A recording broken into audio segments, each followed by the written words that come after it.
so excited. Like, I'm shaking.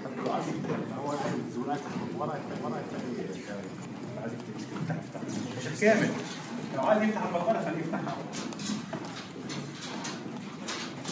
البقرة خليه يفتحها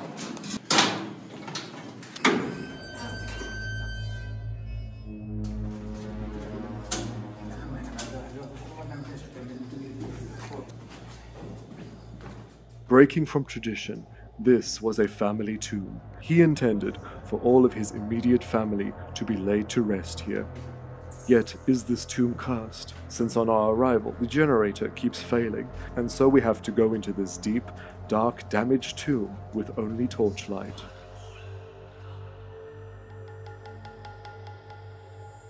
In here, this is where Nefertiti would have been buried. This, well, it was prepared for her burial. This shaft inside Akhenaten's tomb.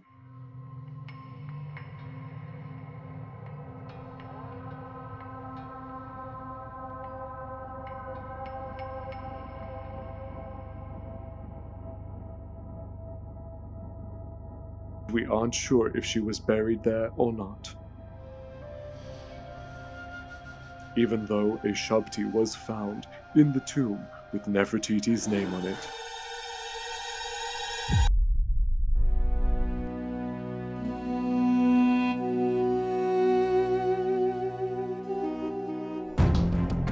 The material and textual evidence relating to her life has been the subject of study for more than 150 years, and yet the truth surrounding Nefertiti remains one of ancient Egypt's great mysteries. Unlike many rulers of the New Kingdom, such as Seti I and Ramses II, whose expertly mummified remains allow us to learn about their lives and their deaths, Nefertiti's mummy has eluded Egyptologists. Many theories exist regarding her ultimate fate, while numerous conspiracy theories swirl online. But which should we believe, and which are even plausible? Now filmmaker and Egyptologist Curtis Ryan Woodside has teamed up with many of the leading experts in his search for Nefertiti, in order to determine whether her mummy has already been found, or whether her body has even survived the past 3.5 millennia. We want to encourage the real Queen Nefertiti to stand up. Mummy 21B is actually a strong contender for Nefertiti. There have been lots of attempts to try and deny that Nefertiti could be the mother of Tutankhamun. Well, if we have a mummy, what can we actually learn from it? And it's likely that the mummies of thousands of royal figures were lost to history. Where is Nefertiti? It is a question on the lips of many Egyptologists.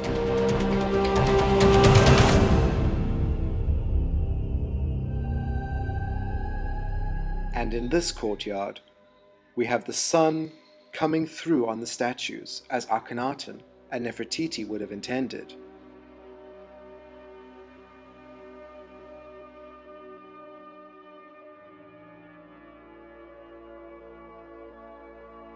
Akhenaten favored the sun god Aten, and this room, bathed in the sun rays, is filled with only the images of the royals, Akhenaten, Nefertiti, and their children.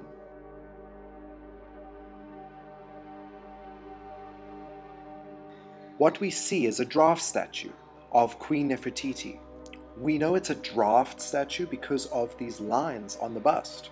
Similar to cosmetic surgery, they marked on this statue what they wanted to improve, but this statue shows us what she really looked like. She looks more natural.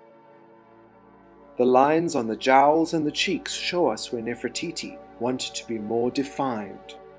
Who knows, maybe she wanted to add them in, because Nefertiti actually looked like this. Whether she wanted smoothing or defining, Nefertiti remains an icon.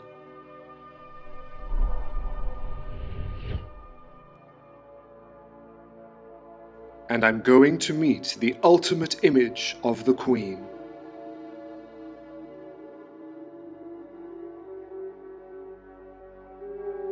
She was discovered on the 6th of December 1912, but investigating this statue closer in the museum leaves me indifferent with an uneasy feeling, for you see, many suggest she's not real. There is a real bust of Nefertiti that was displayed in the house of a Nazi for many years before being displayed in the museum, but that all changed in 1945. Concerned with World War II, the Egyptians wanted Nefertiti back. Hitler demanded that Nefertiti be taken off display from the museum and had an exact replica made of the statue.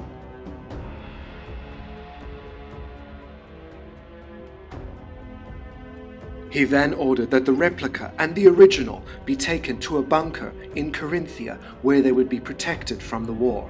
However, this led to confusion as the replica was placed in box 29 and the real in box 34.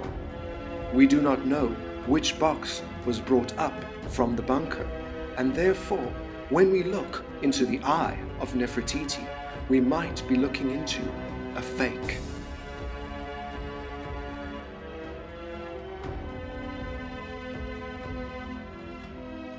That bunker was never reopened. We do not know whether this is the real or the fake Nefertiti. But this leaves me with a question. Will the Germans ever return the real Nefertiti back to Egypt?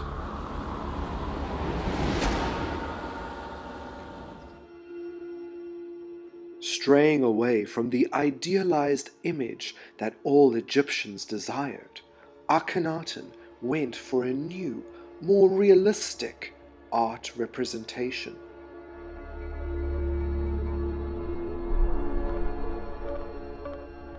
He wanted to show himself, his queen and wife Nefertiti, and his family in an overly exaggerated form of realism, showing their flaws and all.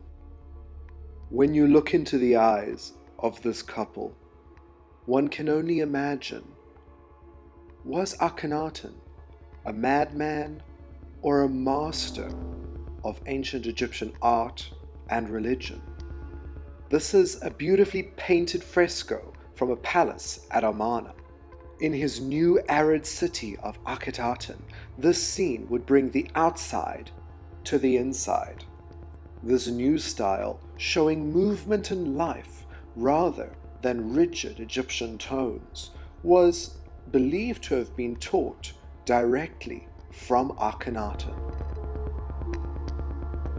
Many scenes from this city show unprecedented everyday life. A family stela from the 18th dynasty under Amenhotep IV, later who changed his name to Akhenaten, and we see a man shown with a full beard and his son and his wife sitting enjoying the day, and he's drinking beer out of a jar, and he's drinking the beer with a straw that has a bend in it with a filter. And next to this scene we have some actual spices and ingredients that went into making this beer. It would have been a very different tasting beer to anything you guys drink. I don't drink beer, so I wouldn't know. Beer was enjoyed by everybody in ancient Egypt, and it became a staple of their diet.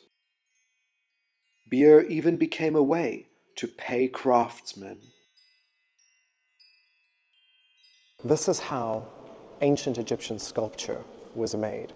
A big stone block, and it was drawn with lines, and from those lines they had the connecting features of whatever sculpture they were doing. So in this case we have an unfinished sphinx. The sculptors were more free during the time of Akhenaten, straying away from the rigidness of Egypt's past.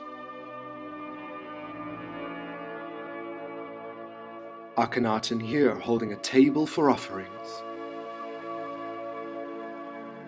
What we see over here is realism. See, these faces have been cast from real life. And who we see over here is thought to be the father of Nefertiti, Pharaoh I. It was I who would succeed Tutankhamun in becoming the next pharaoh, but of the many women of the late 18th dynasty, there is one that some believe became a pharaoh after Akhenaten. A woman who many believe died young, yet this statue suggests otherwise. Nefertiti outlived Akhenaten and became pharaoh in her own right. If we see, Nefertiti has aged. She has jowls, her breasts have sagged, even a belly, and she's hunched over.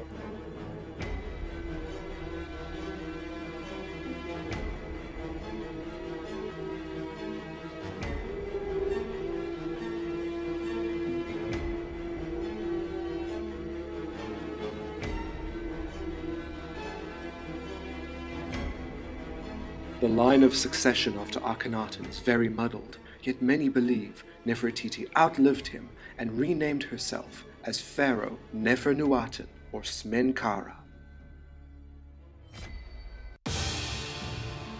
Akhenaten, often called the heretic pharaoh, dared to challenge centuries of tradition by introducing a radical new religion centered on the worship of a single deity, the Aten, the sun disk. Alongside him stood Queen Nefertiti, a powerful and enigmatic figure who played a crucial role in the religious transformation. Together, they reshaped Egypt's spiritual landscape, leaving a legacy that continues to captivate historians and archaeologists to this day.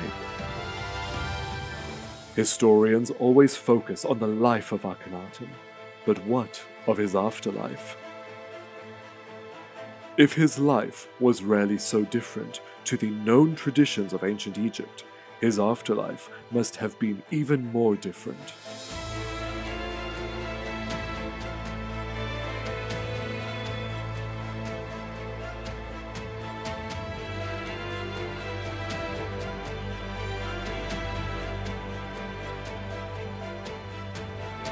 What did Akhenaten rarely believe?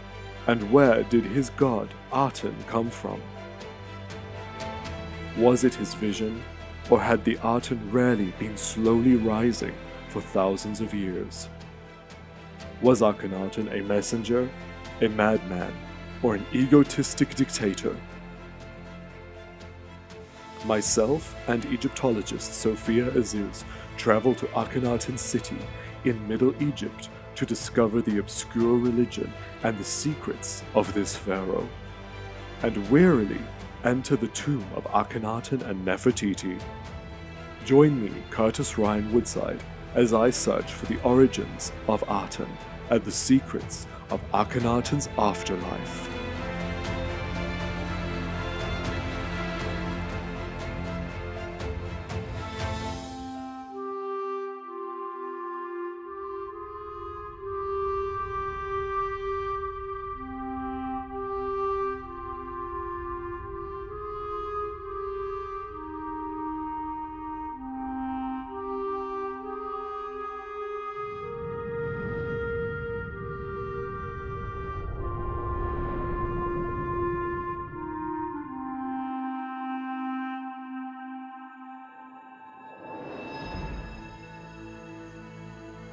What is the Aten?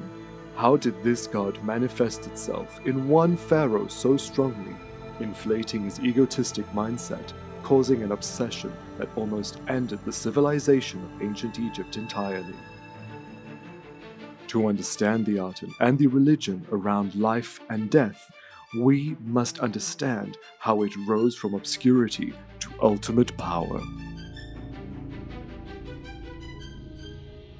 Akhenaten, this strange-looking man, was born at the Palace of Melkata on the west bank of Luxor, or Wasset as it was known then. His father was one of ancient Egypt's most prolific and successful rulers to have ever lived, a pharaoh whose intellect saw Egypt reach one of its most stable periods ever, Amenhotep III. His mother was the wife of Amenhotep III, a woman whose strength and determination leaves us in awe and filled with wonder. Queen T. It is not agreed upon exactly when Akhenaten was born. We can only base this on when his first daughter was born and when his eldest brother had died. I suggest the year 1363 BC. However, when Akhenaten was born, his birth name was originally Amenhotep, like that of his father. Akhenaten was born rather late in his father's reign and was not shown in scenes with the royal family. Some suggest that because he looked different, he was not included. However, around this time, it was not common to see any male royal prince with the family, usually just the princesses, so that can be dismissed. The palace where Akhenaten lived was not called Malkata in the past, but rather Pinthen Aten, which means place of the dazzling Aten. Amenhotep III permanently moved to Pinthen Aten around year 29 of his reign, roughly the same time Akhenaten was born.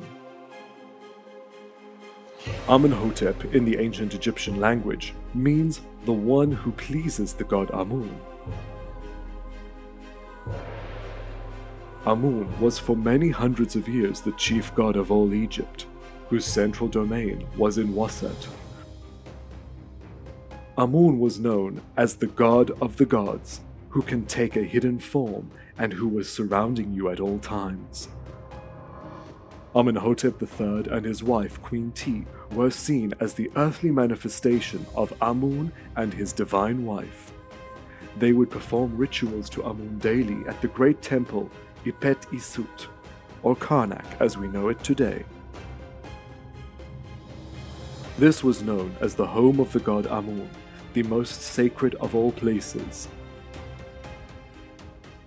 Much taxes and offerings consisting of all manner of things, such as food, clothing, incense, and even gold, poured into the coffers of Karnak. These were offered to the god Amun, who would absorb the essence of these gifts. Then the physical offerings were distributed and shared among the many priests of Amun, with only a tiny fraction going back to the pharaoh. With Amenhotep III being a diplomatic ruler and not a militaristic ruler, this time saw an innumerable amount of tribute given to Egypt from its many neighboring countries, making Egypt the wealthiest land in the ancient world during the time of Amenhotep III. And with all this wealth came much corruption. The priests were getting out of hand and becoming more and more powerful, and often challenged the pharaoh.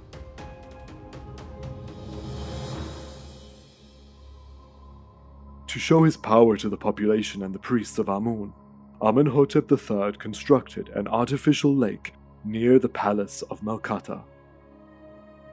He and his wife T would then perform a ceremony on one royal boat, reenacting the journey of the sun god Ra and the goddess Hathor, and thus reaffirming to the priests that Amenhotep and T were reincarnated gods on earth.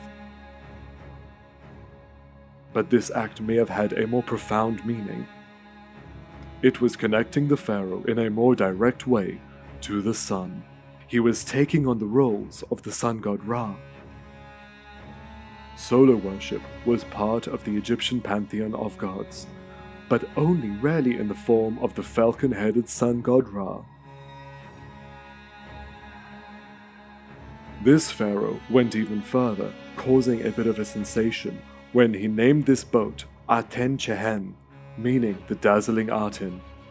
Amenhotep performed this ceremony as his 30th year jubilee celebration, and then would perform this every 4 years thereafter.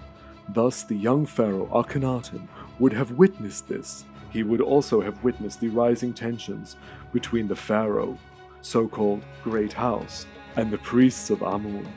Seeing this at such a young age would of course affect him and mold his view of the world and religion.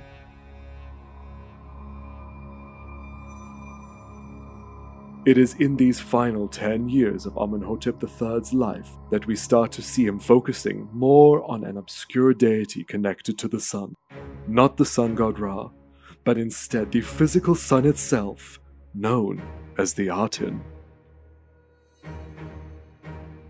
Amenhotep III, in his final few years, even adopted the title epithets of the dazzling Aten, which he is named as several times at Ipet Reset, Luxor Temple. This was unheard of before. A pharaoh whose titles included the son of Ra was usual, but the dazzling Aten was most unusual.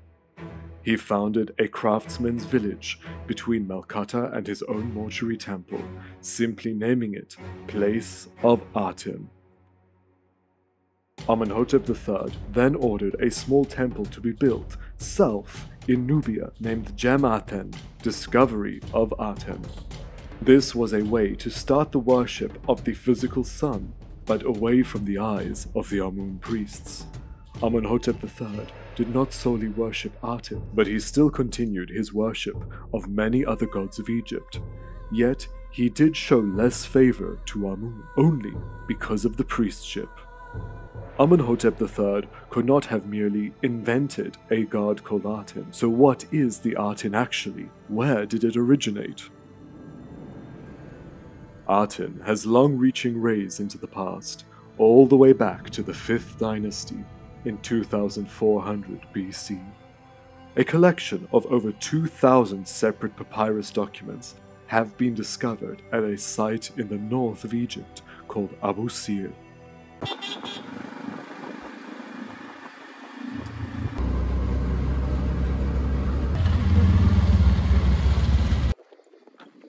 Here, the pharaohs of the 5th dynasty built their own pyramids where they would be buried. These kings primarily worshipped the sun god Ra, even building a unique temple to the sun. In these Abu Sir documents, Aten is not named as a god. In fact, the name of Aten is merely a word to describe an aspect of the sun god Ra. Aten back then was the crown of Ra, the disc or orb that adorned his head. A part of Ra, yes, but not an independent god. This being 1,000 years before the birth of Akhenaten. Then Aten would make a grand new appearance in the 12th dynasty, around 1965 BC. Pharaoh Amenemhat I had died while out of Egypt. A now famous scribe named Sinuhe wrote down the dramatic tale of the king's passing. And it is in his writings that the Aten appears to have been named as a god for the first time. Sinuhe tells us that the now deceased pharaoh Amenemhat rose as a divine lord to the sky, thus uniting with the sun disk Aten, the divine body of the king merging with his creator. The Aten would be mentioned several times from here on out, but still remained relatively minor and obscured, maybe even overshadowed by the plethora of Egyptian deities. In 1388 BC, at the end of Thutmose IV's rule, the father of Amenhotep III, a stela is created by two male officials at Karnak, named Hor and Suti. They are giving thanks to many gods, and create a hymn to the sun, in which the Aten rises again, almost after 1,000 years of being in the dark. The stela reads, "Hail to you, Aten, the sun disk of day, creator of all, making them alive, great hawk, dapple-plumed, scarab who rises himself up, who creates himself unbegotten, eldest Horus in the midst of Nut, applauded for rising and also setting, who creates what the earth makes, the Khnum and Amun of the living." These men, being officials at Karnak, would have a great depth of knowledge of the Egyptian mythological order, and so it appears that during the reign of Thutmose IV, the idea of the Aten began to slightly come out of the shadows, and since Hor and Suti served even into the reign of Amenhotep III. It is possible that they would have relayed some of these hymns in front of the pharaoh, which would appear to have an unmistakable impact on Amenhotep III, and trickling down into the reign of his son and soon-to-be successor. In the final 2 years of his life, Amenhotep III promotes his son, the soon-to-become Akhenaten, then called Amenhotep IV, to become a co-regent. Amenhotep IV was very young then, around 9 years old, and this was to ensure that when he succeeded to the throne, he would be well educated by his father on how to rule as a pharaoh.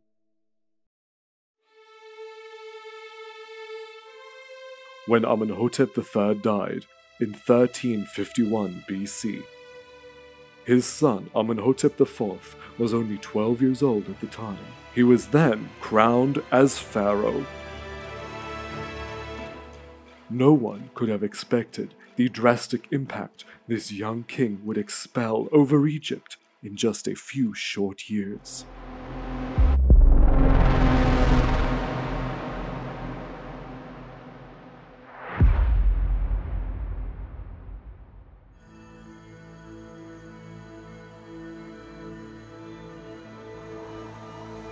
Amenhotep IV is now pharaoh, with his queen beside him, Nefertiti. In the very early years of his reign, Amenhotep IV was still depicted in regular form, and alongside several of the various gods at Karnak and Luxor temples, where he continued much of his father's unfinished building projects. Working alongside his vizier, Ramosa, and his uncle Ai, the pharaoh ordered small shrines to be dedicated to the Aten throughout the kingdom of Egypt in every major city from north to south. The spillover from Amenhotep III's death into the reign of the new pharaoh meant the continuing and exponential growth in the worship of the physical sun, the Aten. Amenhotep IV needed something that would weaken the power of the Amun priests. He came up with something so shocking, something that had never been done before. He ordered the construction of a large temple to the Aten to be erected in the grounds of Karnak, the domain of Amun, and at Luxor Temple, which was also under the control of the Amun priests. This temple needed to be built with haste, as the king had more planned for the inauguration of the Aten temple. Thus, to rush building, a new construction technique was invented. Traditionally, Egyptian temples consisted of monumentally large stones that would be slid together. This created a large, smooth surface for inscriptions, but meant much longer construction timelines.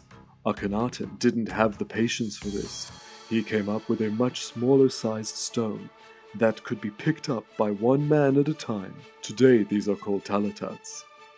Amenhotep IV's temples were underway and needed to be completed by year 3 of his reign. In 1348 BC, the third year of Amenhotep IV's reign, he decided to change all of Egyptian history by celebrating his jubilee, known as the Sed Festival. This was generally celebrated after 30 years on the throne, not in year 3. The bringing forward of the celebration was almost like a rebirth for him, and he wanted to do this by making a grand statement of his power and divinity. At his celebration in Luxor, Pharaoh Amenhotep IV unveiled Gem Pa-Aten, the estate of the Aten. This was his new temple to the sun, the Aten. This would have been shocking to the public, who were invited to witness the celebration, and would have set the priests of Amun ablaze with anger. This new open-air temple would allow the worshippers to be bathed in the direct sunlight. The walls were adorned with great images of the pharaoh and his wife Nefertiti, with their hands raised to the Aten, whose sun rays would come down and bless the royal couple. The walls also included scenes of priests and worshippers bowing before the pharaoh and queen with their faces down in the dirt. Something that had never been witnessed before. This was all part of Amenhotep IV's vision.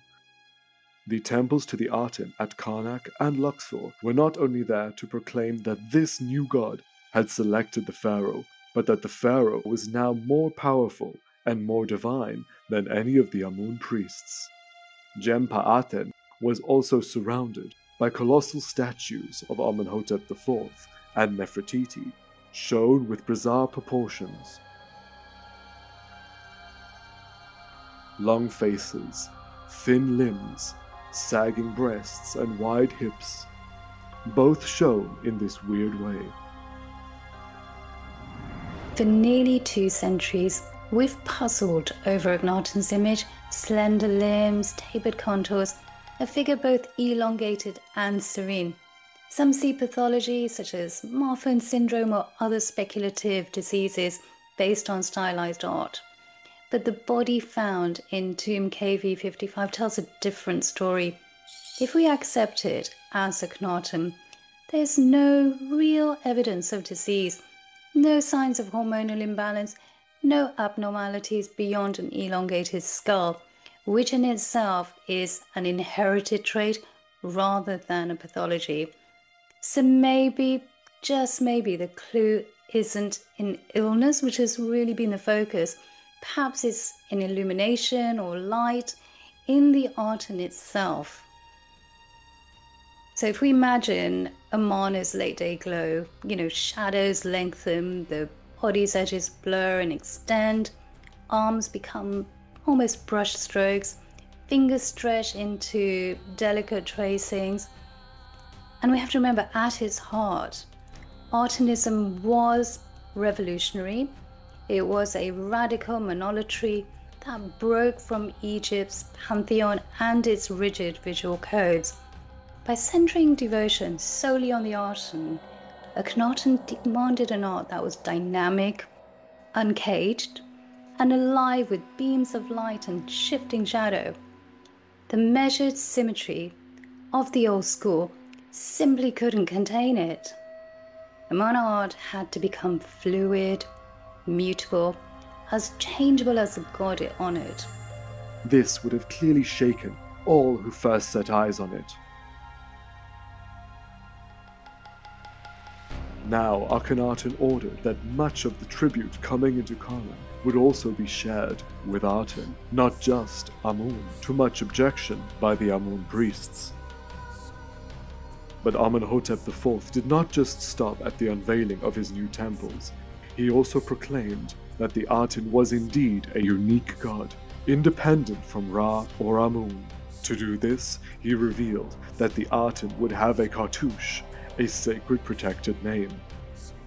The cartouche of the Aten did in fact include the name of 2 other gods, even if just to change the meaning of those gods. Ra Horakti, who rejoices in the horizon, in his name Shu, which is Aten.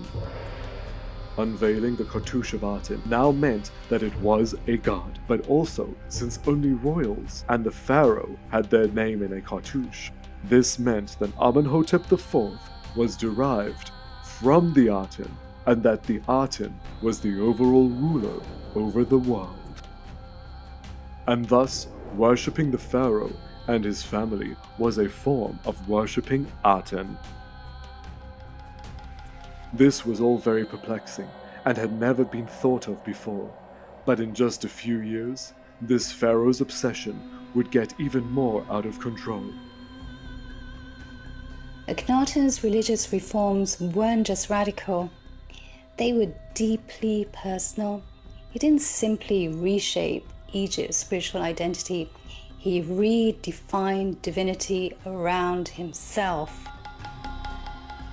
Tradition gave Egypt a pantheon of gods. Akhenaten elevated only one, the Aten. The sun disk had existed before, but Akhenaten elevated it to absolute prominence. The Aten was never shown in human form, just a glowing disk with phrase ending in open hands, hands that gave life to Akhenaten, Nefertiti and their daughters, and no one else. The message was clear. The divine touched only them.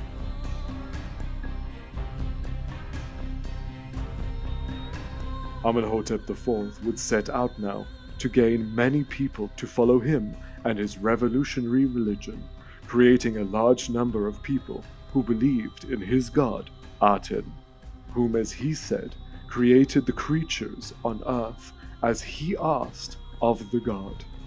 With this promise of a prosperous life, naturally also came the promise of a prosperous afterlife.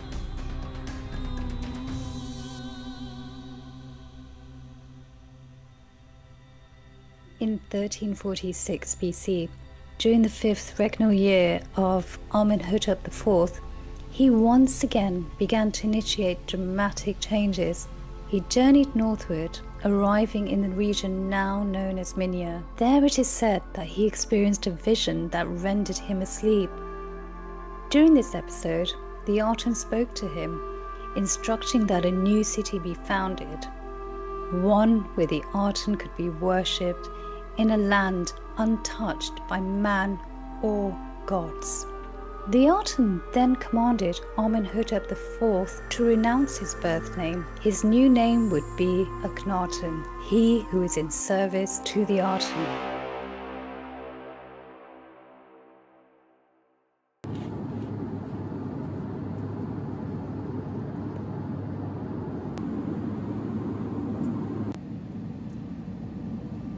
To commemorate this transformative event, Akhenaten commissioned a large stela in Middle Egypt at the site of Minya, where the vision had occurred. This would become the first of many for the new city he was destined to build.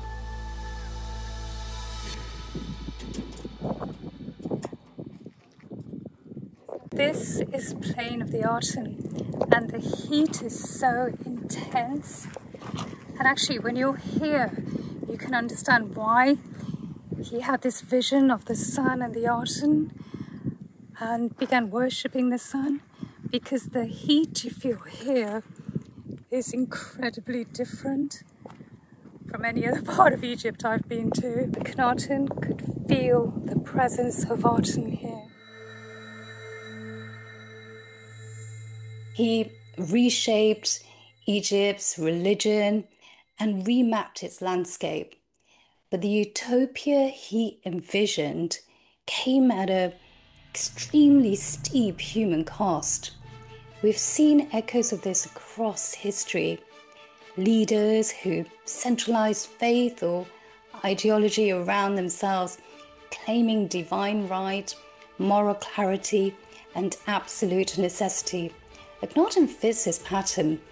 Visionary rhetoric layered over social control, spiritual monopoly, imposed with startling cruelty. We have to ask ourselves, was Akhenaten's transformation driven at least in part by neurological phenomena? Modern medicine recognizes conditions that can heighten a person's sense of spiritual significance.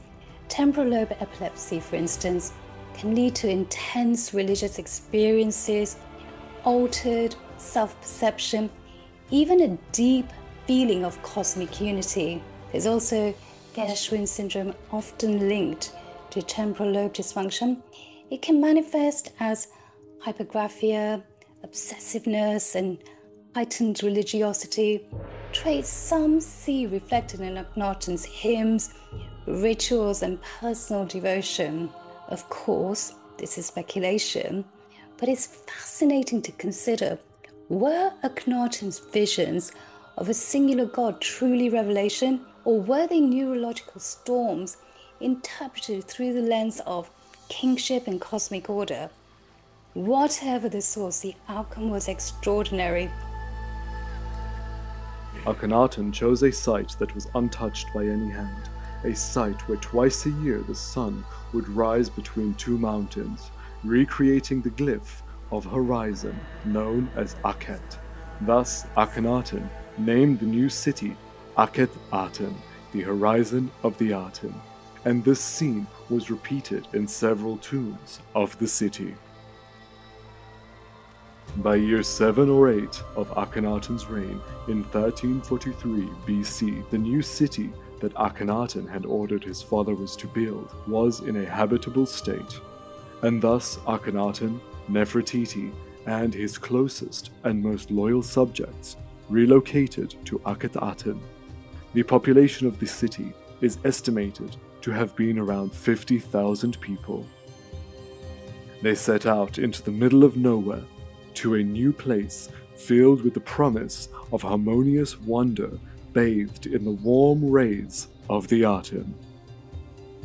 However, many people from Luxor and other cities in Egypt did not relocate. Only those who seemed to be devout enough to Akhenaten would follow. Even the pharaoh's own mother, Queen T, would stay in Luxor. Some say that she was there to keep an eye on the ongoings of Waset. However, some also suggest that it is because she did not agree with this new religion. After all, she would only visit Akhenaten in his new city once. Another member of Akhenaten's court that would not relocate to Akhet Aten was his vizier, a man named Ramosa. His tomb is in Luxor and offers us the first insights into the afterlife beliefs of Akhenaten.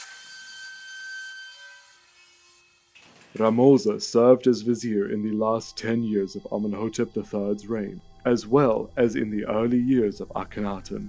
However, because Akhenaten is shown with the Aten above, and his name here is still Amenhotep IV, we can understand that Ramosa did not live beyond year 5 of Akhenaten's reign.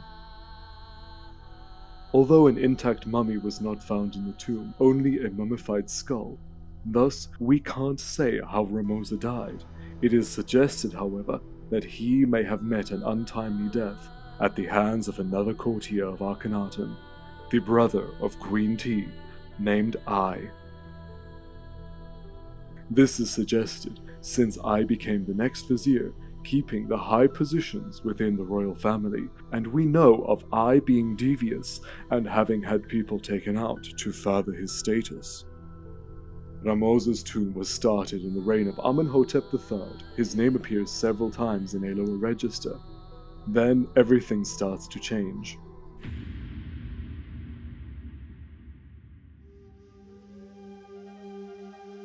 Rather than the traditional tombs which are filled with images of the gods like Hathor, Isis, Osiris, Anubis, etc., only some gods are mentioned in his tomb, like Hathor, Anubis, Atum, Rahurakti, and Amun. Yet, the mention of Amun has been obliterated.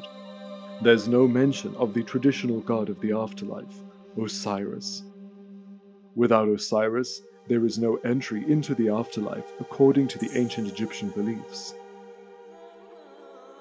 The only other gods shown in the tomb apart from the Aten, Hathor, Isis, Nephthys, is the goddess Ma'at,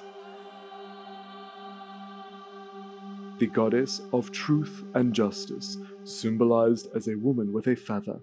For the Egyptians, the goddess needed to be pleased to keep the balance between good and evil, chaos and order.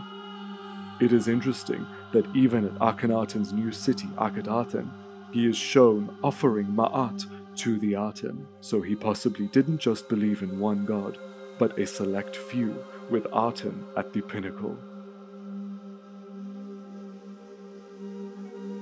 Unlike traditional previous tombs, Ramosa's tomb is very much focused around his life, with his deeds and titles repeated over and over in a perfect form.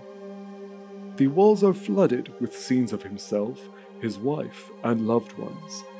The tombs served as the house of eternity, and so we can deduce from these scenes that under the Aten religion, the next life would be much like this, yet perfect.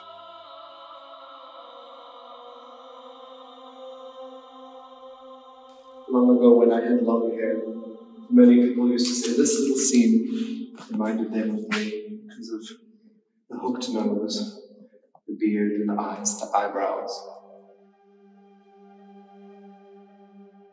So, again, I just like coming here, just to look, maybe this is my ancient self.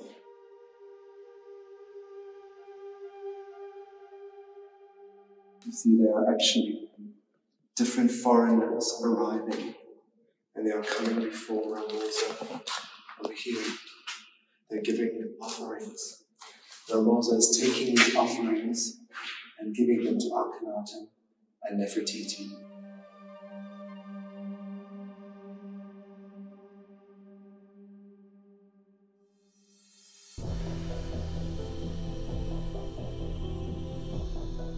The only scene that is the closest to traditional is the funeral scene. Beautifully depicted, it shows the man bringing in all the grave goods that Ramosa wishes to take with him into the next life. We see many women and young girls mourning and singing hymns to Ramosa. There's also a man burning incense before a table of offerings, yet he has been deliberately removed. Could this have been the man who took Ramosa's position? Another scene is intriguing. A black figure is shown on a sledge crouching over. This is an ancient practice dating back to pre-dynastic Egypt, around 6,000 years ago. It is called the tekenu. In this case, it is a priest wrapped in animal skins who will enact the energy of rebirth. It dates back to before mummification, when the practice was to only place a body in an animal skin in the ground. And tekenu is not often shown. Therefore, we can understand that the religion of the early Aten period that Ramosa lived in was quite complex and evolving from previous times, even linking to what Sinuhe in the 12th dynasty wrote about the Aten and the afterlife. Under the funeral scene is Ramosa standing before 7 gates, the 7 gates to enter the afterlife. Before each gate, he offers something different, including a spherical object, most likely an effigy of the Aten itself, straying away from the traditional gates to enter the afterlife, where you are asked questions. In the early years of Akhenaten, you would have to leave an offering and enter. We can presume, like Sinuhe said, that Ramosa's spirit would have exited the tomb and joined with the Aten in the sky. In the actual burial chamber is a clay mound, which represents the mound of creation, the Benben, which Akhenaten had dedicated a temple to. This mound is connected to solar worship. From Ramosa's tomb, we start to understand more of how Akhenaten's vision of the afterlife was forming.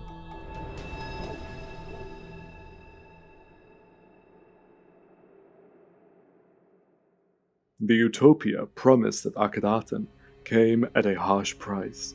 Because of Akhenaten's impatience at wanting to have the city and his Aten temple completed, all residents were instructed to help with the construction, men, women, and even children.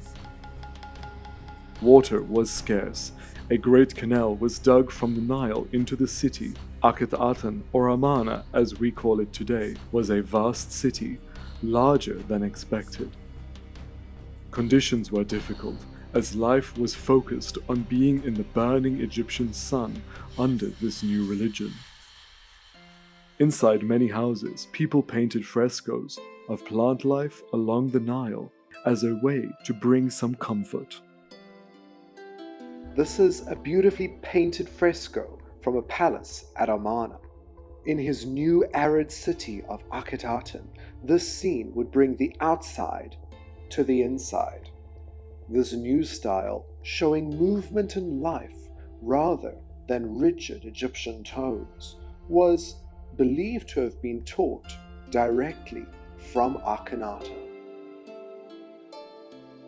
Many scenes from this city show unprecedented everyday life. A family stela from the 18th dynasty under Amenhotep IV, later who changed his name to Akhenaten. And we see a man shown with a full beard and his son and his wife sitting enjoying the day, and he's drinking beer out of a jar, and he's drinking the beer with a straw that has a bend in it with a filter. And next to this scene, we have some actual spices and ingredients that went into making this beer. It would have been a very different tasting beer to anything you guys drink. I don't drink beer, so I wouldn't know. Beer was enjoyed by everybody in ancient Egypt, and it became a staple of their diet. Beer even became a way to pay craftsmen.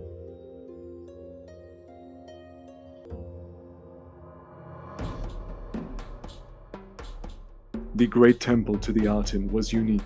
Much of it is destroyed today, but in the tombs high on the cliffs of Amarna, we get a great idea of what the temple really looked like. It had many trees planted around, pools of cool water filled with papyrus and lotus plants. The temple had many open-roof courtyards, but unlike the rituals that the Amun priests performed, Akhenaten and his priests would be the exact opposite. Akhenaten's temples, they were unlike anything Egypt had seen before. They weren't dark, enclosed sanctuaries like those of Amun or Osiris. They were open air, roofless, sun-drenched spaces designed to let the Aten's rays fall directly onto altars, offerings, and Akhenaten himself. The offerings to Amun would be left out for a few hours at Karnak inside a closed room before the statue of the god. For Aten, however, there were several offering tables where the offerings were placed. They were then left until absolutely decaying. Akhenaten believed that this is how the offerings and the tribute would reach Aten. Akhenaten is even seen snapping the neck of a live duck, offering it to Aten. Nefertiti is standing here in her sheer white dress with a red belt, with her two daughters behind, the eldest and the second daughter, Akhenaten, the sun, the Aten coming down with the rays holding the key of life. The Aten is adorned with blue faience necklaces, and they are here giving food offerings to the Aten. We see all these loaves of bread, the cuts of meat, the head of a cow, and then beautiful floral arrangements. And we see the priests cowering down before the king and queen, bringing in the offerings. This, to me, looks like it's either a loaf of bread, or it could even be an incense, a mound of incense that's being placed onto this to be burnt to the Aten. It is completely different to everything else we see in Egyptian religion. All of that food would go to waste, rather than distributed amongst the priests. Akhenaten would spend almost the whole day in direct sunlight, worshipping his god, on a level of intense obsession. Female royals like Nefertiti and female priests were permitted to stand on the side under the shade to worship. The royal palaces, however, were always fully stocked with the finest foods, wines, and beer, while the population was struggling with the upkeep of the infertile, sandy soil within the boundaries of Akhenaten's city. Akhenaten's most loyal followers were often given gifts of gold, which he and the royal family would throw down from the balcony of their palace. This is a scene repeated in the tombs of the wealthy in Amarna.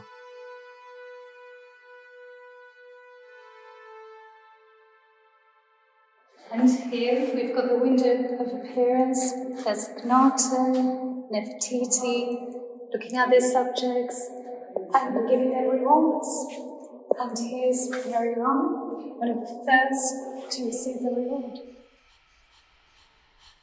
So when we look at Amarna art, those slender limbs, flowing silhouettes, it may not be pathology at all. It may be perception, a visual theology shaped by the dance of sunlight and shadow.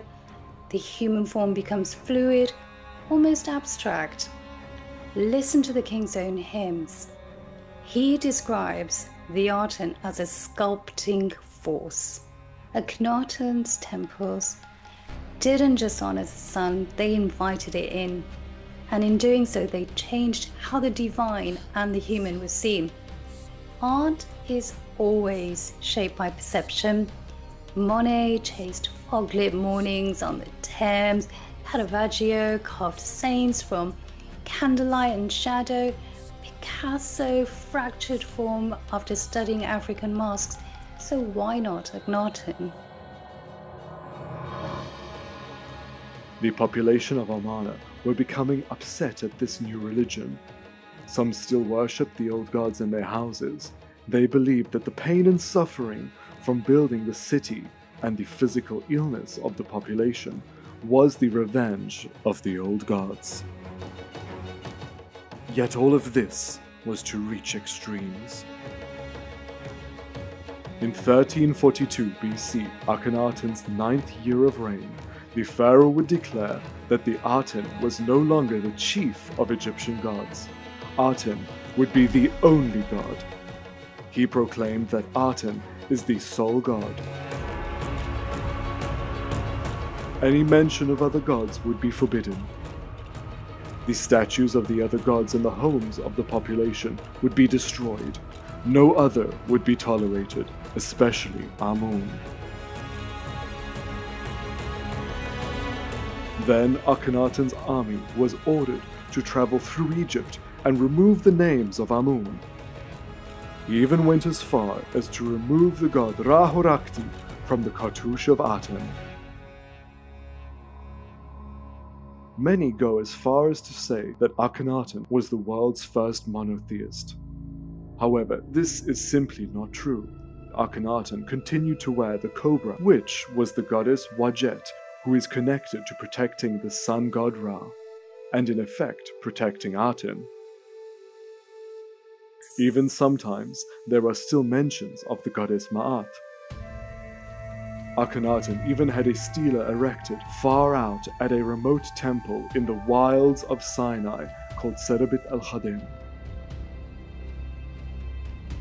This temple was dedicated to the goddess Hathor. These stelae were erected after Akhenaten's move to his new city.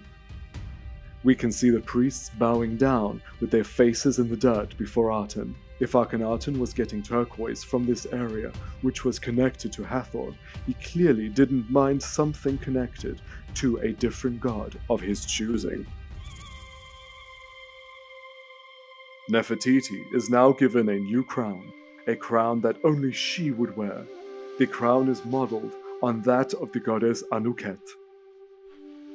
Anuket was seen as the goddess who brings the floodwaters of the Nile. She was also the daughter of Ra.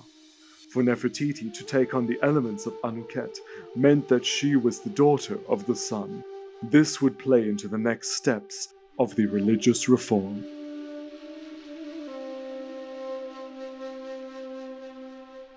Akhenaten would then only allow the worship of the Aten via himself and Nefertiti. They were now the physical gods on earth. They were the intermediary between the prayers of the people and God. Now the population would need to worship the royal couple to have any connection to God. Aten was a god without any gender, or both genders, making Akhenaten the male aspect of the god and Nefertiti the female aspect. The religion was now entirely in their hands. On one of the boundary stela, Akhenaten now professes that he shall never leave the boundaries of Akhet-Aten. Akhenaten had two palaces at Amarna. The largest is where he and Nefertiti would live. The second and smaller palace was created for Akhenaten's secondary wife, Kia.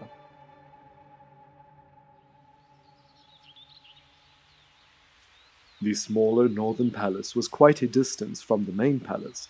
Clearly, Akhenaten wanted to keep the two families separated. Probably Nefertiti's insistence.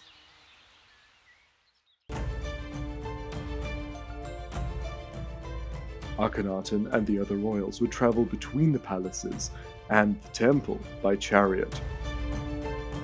Once at the temple, they would not walk on any ground that was not part of the temple. Even though the soil of Akhenaten was sacred, the king, now being a god, could not touch anything that would make him impure. This would have been rarely difficult at the palace with their servants. Floors of the palace show a worn-down path on one area, the area where only the servants were allowed to walk.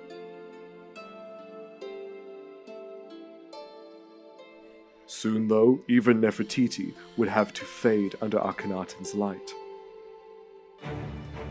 Now, at the Grand Egyptian Museum, a stela I have never seen before shows something so provocative it left me shell-shocked. We can see Akhenaten praising the Aten, but under this is the signs of something dark stirring. It is Queen Nefertiti laying prostrate, face down in the ground. Not even the Pharaoh's beloved queen was immune to the ever-expanding religious views of Akhenaten. And here he is, the heretic pharaoh, Akhenaten. This bust was found at the workman's house called Thutmose. The man who created the bust of Nefertiti, he created a second version of that bust, but for the husband, for the pharaoh, Akhenaten. Unfortunately, it's completely damaged, unlike the pretty much intact image that we have of Nefertiti. But this is one of the most lifelike images we will have of this pharaoh.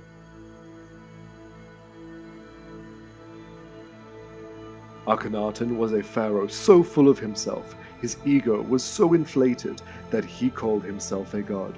Other pharaohs had done this and would continue to do this, except Akhenaten's divinity was taken to overdrive.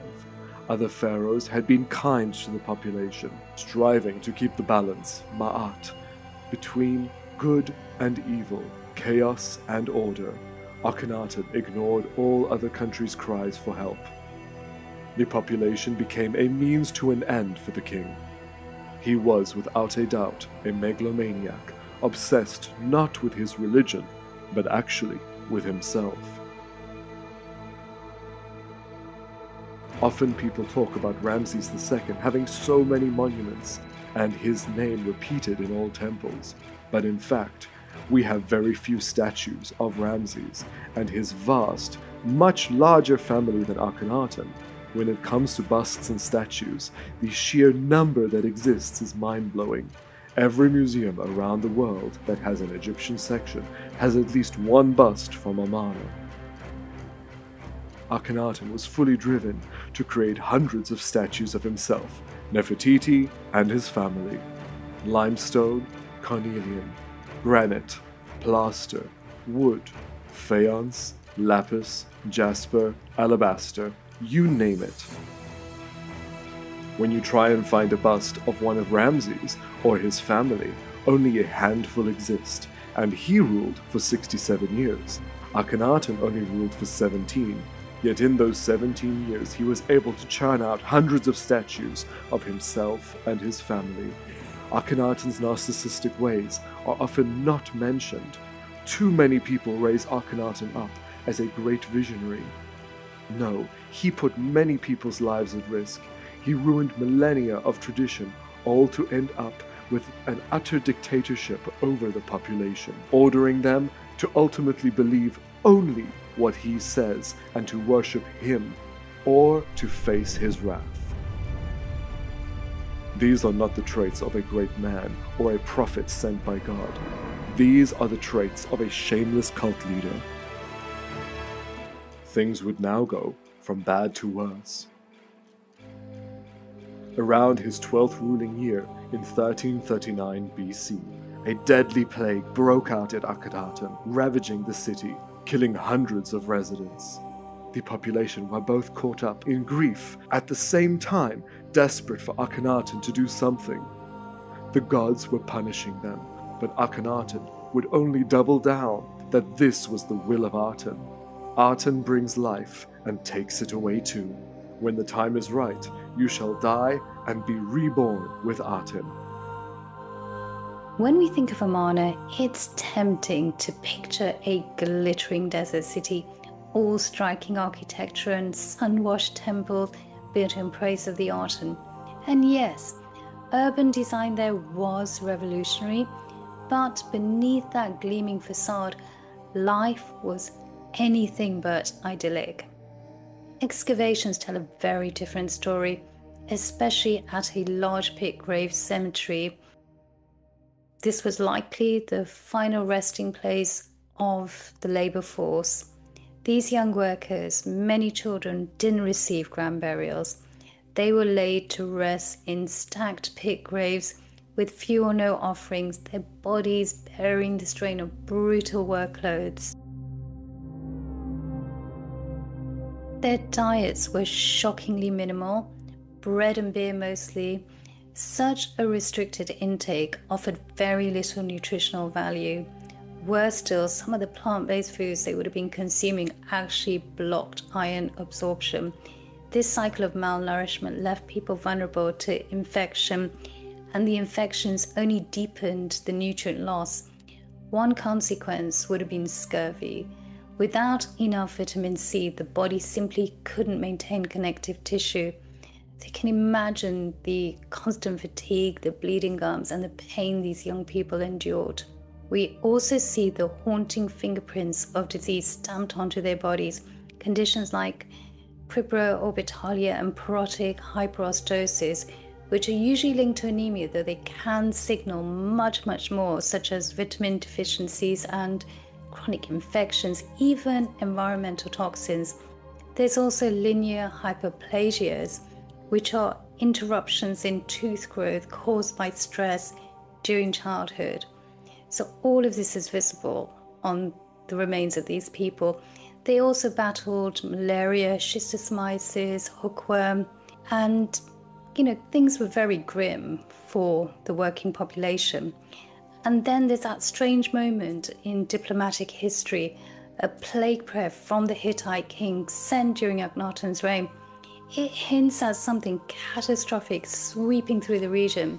Whatever it was, even the neighbors felt compelled to start praying. And then at the workman's village, there's something really fascinating, something oddly familiar that was discovered: bed bugs. Perfectly preserved specimens of Cymax, nestled among ancient insect remains. This is astonishingly the earliest known instance of humans and bedbugs living together. Ultimately, Akhenaten's desert utopia wasn't a paradise for most. It was a place where elite feasting masked public hunger, where architectural innovation stood atop fragile bones. The royals and the elite may have had plenty, but the majority, they endured disease, toil, and deprivation. It's a stark reminder that beneath the surface beauty of Amarna, there was very real suffering. However, the mortality of Akhenaten and his so-called divine family would now be realized. Several of the royal family members would die from this plague. Daughters of Nefertiti, the second wife Kia, and supposedly even Queen T on her one visit to Akhenaten, would succumb to the mysterious plague.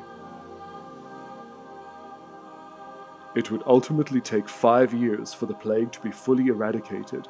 It is also around this time, in the second last year of Akhenaten's reign, that Nefertiti's name is last mentioned. We do not know if she died or changed her name. Within these last years of Akhenaten, he takes on a co-regency with a man named Smenkhara, who was also named as successor.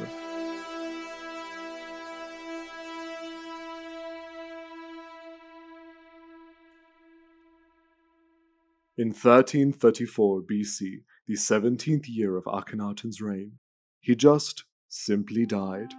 How his life ended, we don't know. Was he taken by the plague? Did he die from sunstroke? Could it have been a medical issue, like epilepsy, as some suggest? Or was he ultimately murdered for his beliefs? He was around 30 years old when he died.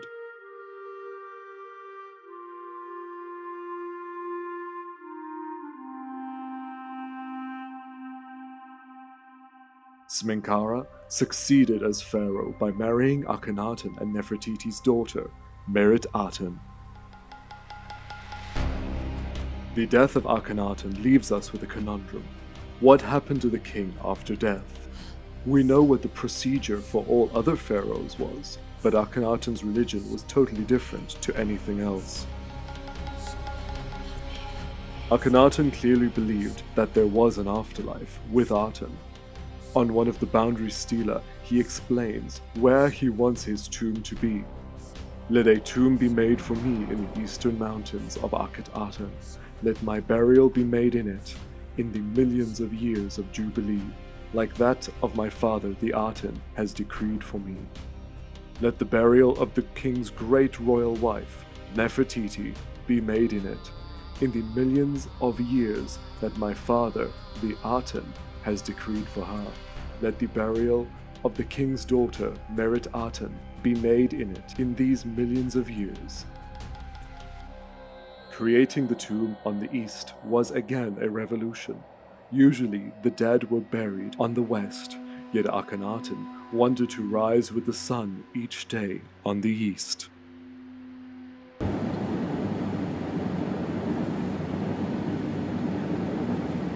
Excited for Amana today. You've never been before. Neither have I, so It's going to be amazing. yeah. And now we are extremely lucky to have been given access to the tomb of Akhenaten. Are you also excited? Like, I'm sure.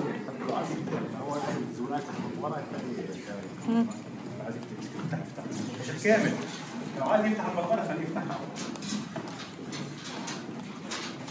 البقرة خليه يفتحها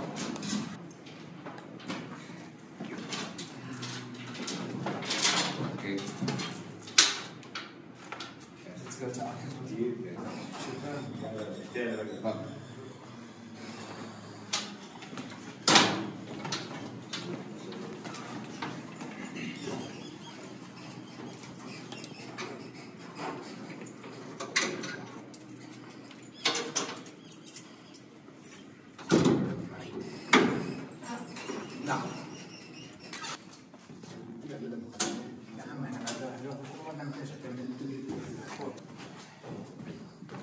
Breaking from tradition, this was a family tomb. He intended for all of his immediate family to be laid to rest here. Yet, is this tomb cursed? Since on our arrival, the generator keeps failing, and so we have to go into this deep, dark, damaged tomb with only torchlight. Maybe Akhenaten doesn't want us to learn of his secrets. I can't believe that I'm here. Wow. Through the years, the tomb has been flooded and vandalized, leaving almost nothing behind of Akhenaten's vision of the afterlife. What we have left makes it exceptionally difficult to piece together his beliefs for after death. Hey, the face has got the color.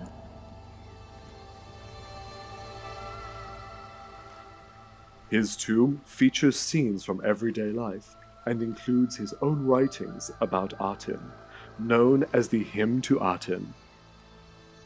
Like what the scribe Sinue in the 12th dynasty explained about Aten, Akhenaten too believed that when he died, his spirit would fly out of the tomb and into the sky, merging with the Aten to be reborn each day.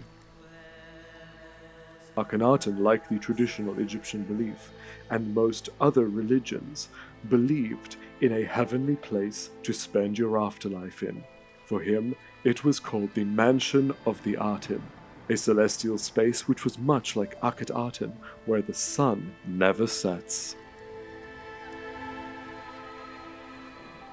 The traditional belief is that in the afterlife you would still have to tend to fields, cook, clean, and work. But if you could afford it, you would have servants in the next life.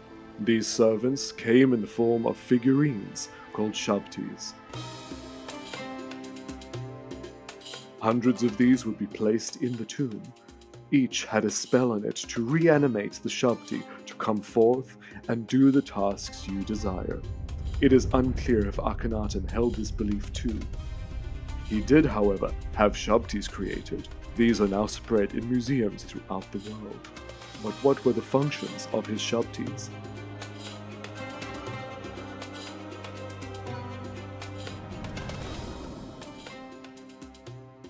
At the Kunsthistorische Museum in Vienna, Austria, we can find some of his shabtis. But these are quite damaged, and the inscriptions are illegible. Luckily, in New York, at the Metropolitan Museum, is a complete shabti. But there are no spells on the figurine, rather only the titles of the king and the name of the Aten. Did these only serve as a backup image for the king? We may never know. We know that his daughter, Mekhet-Aten, was buried in the tomb in her chamber. This is the burial chamber of Mekhet-Aten. Mekhet-Aten, yes. Here's the princess. Here she is.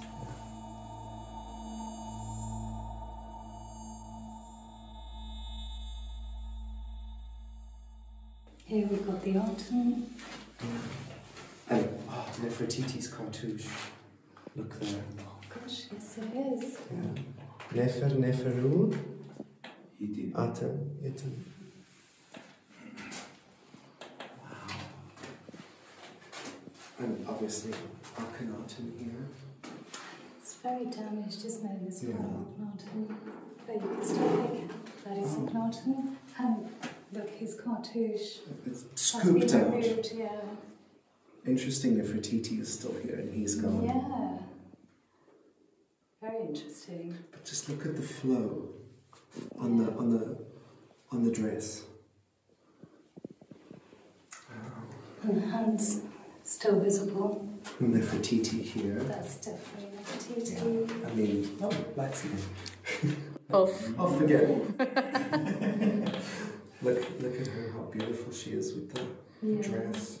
Who would this be? Here's her name. Yes. So we've got Ankesen, Pa, Ankesen, Pa, Aten. yeah. Ankesen, Pa, Aten. Ankesen Amun. Yes. This is amazing. Did you ever think we would get in here? I didn't. Still shaking. Yeah. Wow. And then, is that Mekhet-Aten behind? Can I see that? You can see that. Yeah, Mekhet-Aten. Mekhet-Aten. Yeah. Born of the queen's body. King's body. Yeah. Are these official mourners? I think so. Yes. And if you have a look here, you can see the morning scene here. She's literally lifting the sand.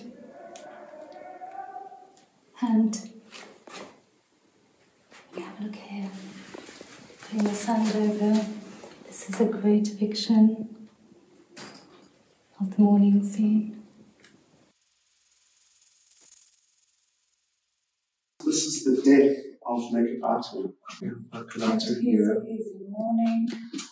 Nefertiti is holding her hand. Oh, it's a very touching scene. Very much mourning for the child. Yeah. There's his hand raised, you know, the mourning pose. It's just incredible to see that.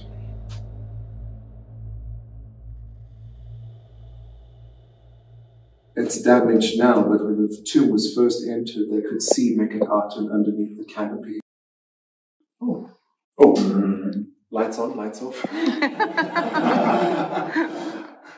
Originally, she was under that canopy here with the same scene of them mourning. Look how they're holding hands. And is that baby up there? Yes. This is baby Tut with mirrored Aten. Wow! Look at her. Look at baby Tut. Wow! So that is incredible. That is baby Tut.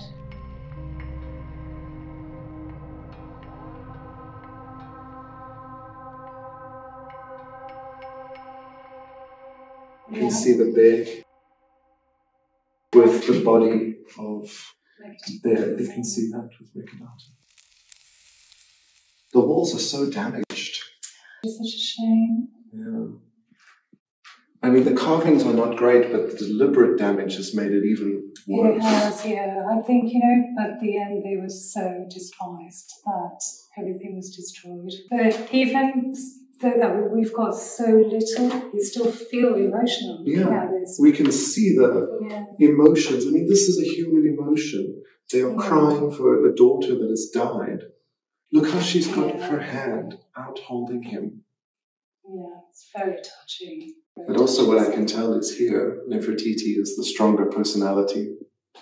For sure. For sure. If she's supporting the king and he's mourning so much. Yeah. Just to think, these people that we've been hearing about for so long, we see them here. They're real people. Yeah, exactly. Yeah. It's a totally different feeling being here compared to reading about it. When you're reading about it, you don't understand the scope and the emotion that you feel when you're actually here. It's so different.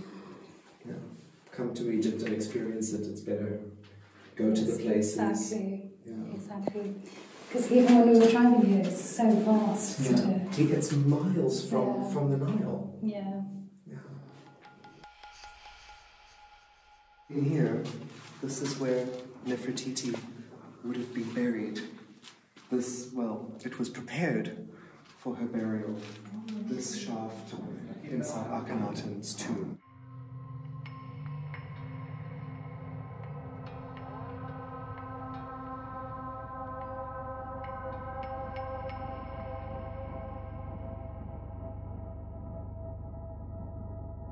We aren't sure if she was buried there or not. Even though a Shabti was found in the tomb with Nefertiti's name on it. Kia was buried here. Queen T, if she had died in Akhenaten's reign, would have been buried here. A golden burial shrine for T was found in Luxor, showing T being blessed by Aten. It's believed that this shrine and the mummy of T and other royals were moved from Amarna to Luxor later on. So Curtis, Yes. do you want to explain the theories about the shaft? So these shafts, you tell me which theory you think works best, because there's two that I know of. One is to check the quality of the stone, so how deep they can go down. Which in this case, I don't know if that is the point, because the burial chamber is right here. It doesn't go any further down. Yeah. Second theory is that with these shafts, you find them in most royal tombs, and some believe it's to stop grave robbers. Yeah. So they would cover this entrance with like a mud brick and plaster. People would come down the stairs, they would arrive here and think that this is the end of the tomb and leave. So those are the two theories that we have. I think theory 2 sounds very plausible, especially when you look at how deep it is. Yeah. There's a third theory as well, though. What's the third theory? I think the third theory is about floodwater. Floodwater. Yeah. Okay. I think I had that theory. That makes as well. sense. Like Seti's tomb has that I think it's got two, and I know in one they did find flood water and debris. Yeah. I don't know, which one do you think? It was tricky. I think it had 3 multiple functions. It does serve all those functions. Yeah. The largest chamber in the tomb was reserved for Akhenaten. Unfortunately, no mummy was found here, and his sarcophagus was smashed into hundreds of pieces. Today, the assembled granite sarcophagus is in the Cairo Museum. Even this reveals his afterlife secrets. Surrounding the coffin several times is the Aten and the sun rays coming down. There's a text that talks about the spirit flying to Aten. And on each corner is a female figure protecting the body of the king inside. Usually, these 4 women are Isis and other goddesses, yet here it is all the same singular woman, a self-proclaimed goddess, Queen Nefertiti. Being the daughter of Aten, Akhenaten clearly believed that Nefertiti could aid his journey to merge with Aten.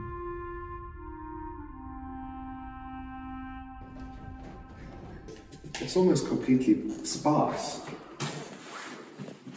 Oh. And what do we have? Oh, look who this is.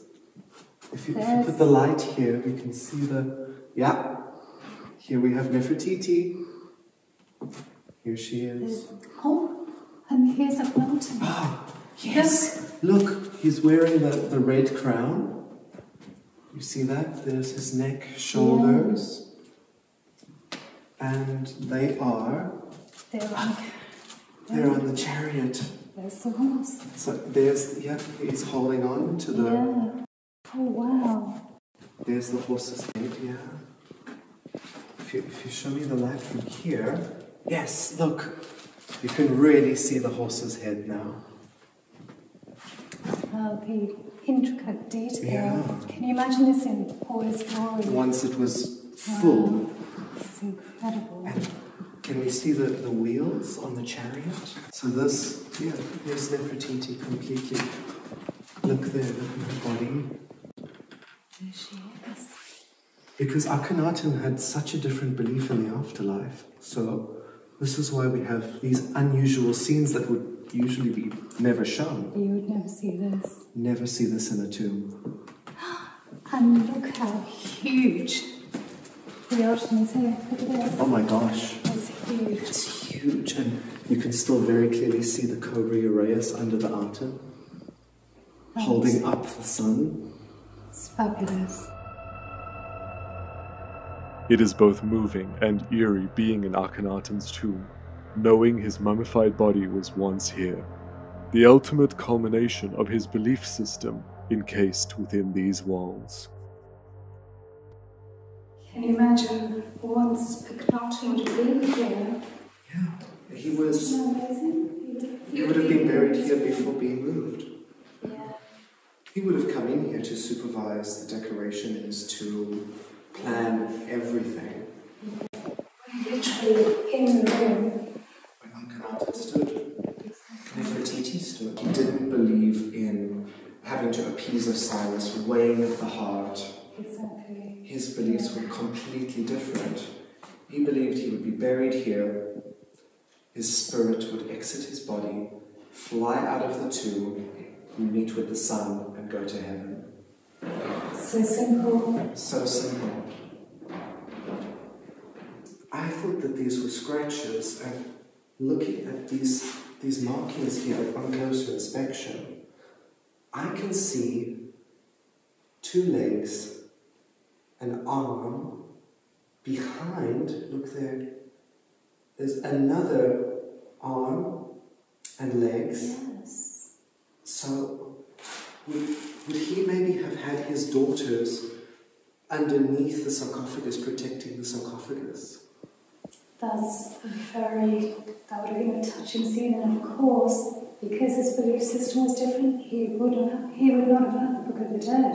Yeah. He would have been completely different. He had a different view. He did, yeah. Wow. It's a nice thought to think, if these are not just scratches, because I can see the head, I can see, it's just so faint.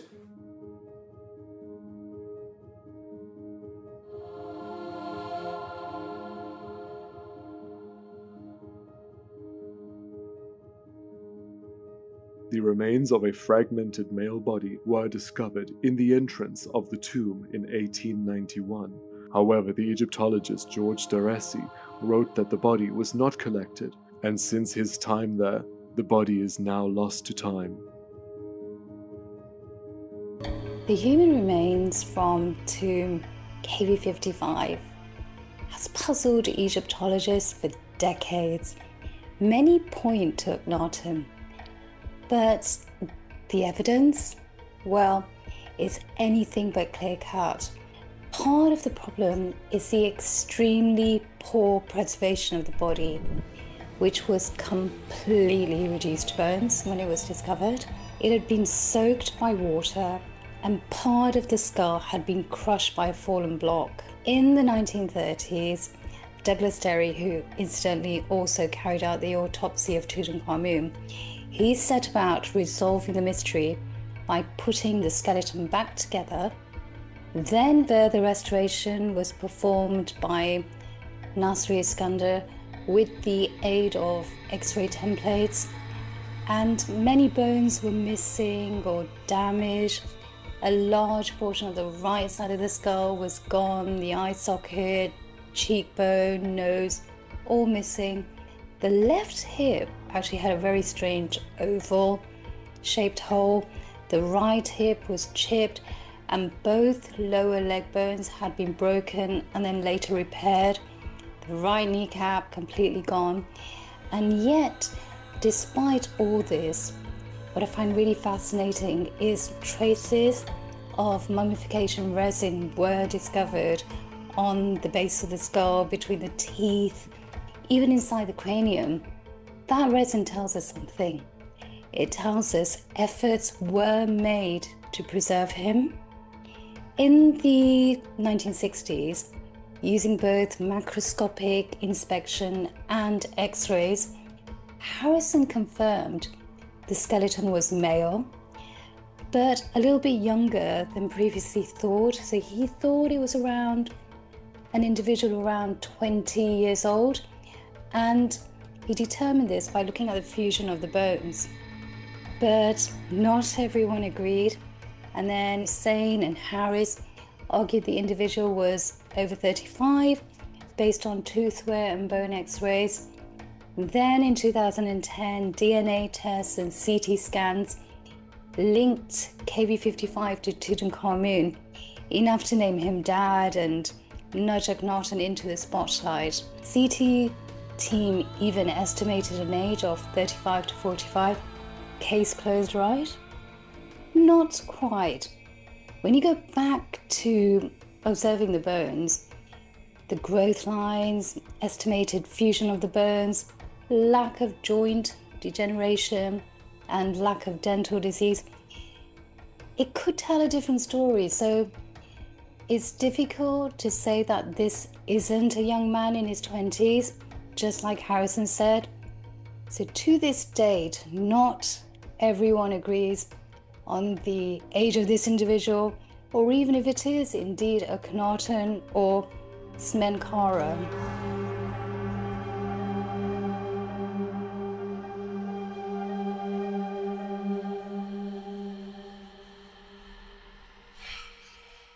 I just want to spend one more moment here because it's just such a surreal feeling to think that Akhenaten was here and I'm exactly where he was. He was walking here, he was lying here at one time. It's just such an emotional feeling.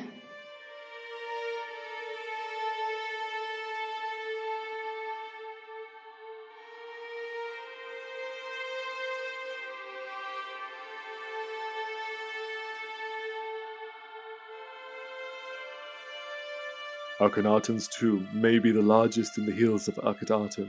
There are actually tombs of high-powered nobles, which are much more intact. What can we learn about Akhenaten's theology from these tombs?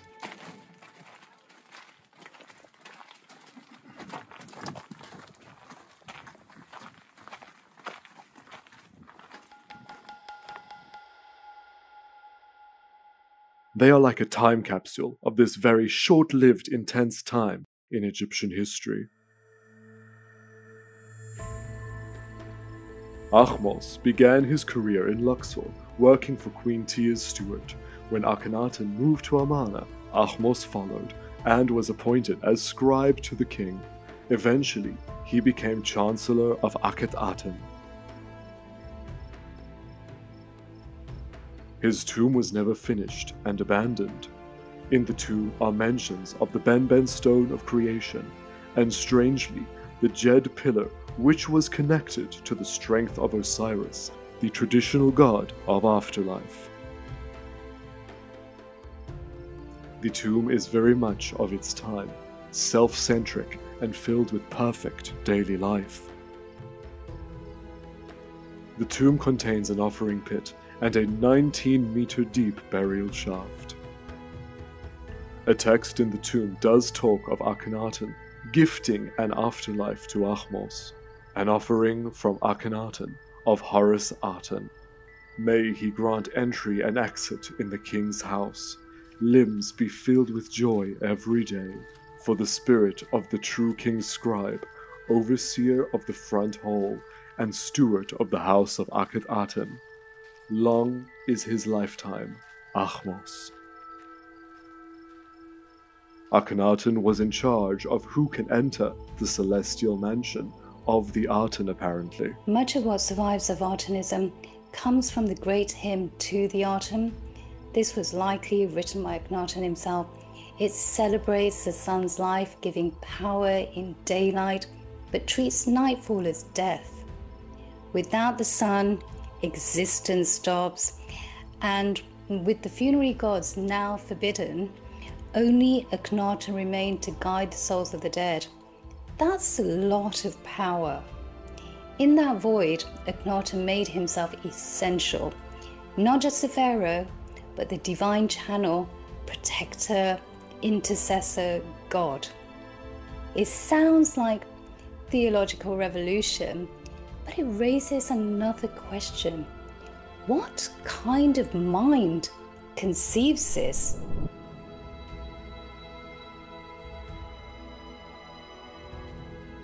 Even Greeks left their notes of a visit here in the year 37 AD. Look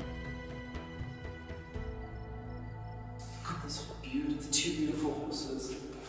Nefertiti and Akhenaten riding the chariot, and they're kissing on the chariot. And in front is the army. You can see they're holding the bows. And these are all different nations fighting for Akhenaten, as you can see here. And above the Egyptians. It's absolutely incredible with what would have been the palace. This is absolutely amazing. To think this man worked for Queen T and then for Akhenaten.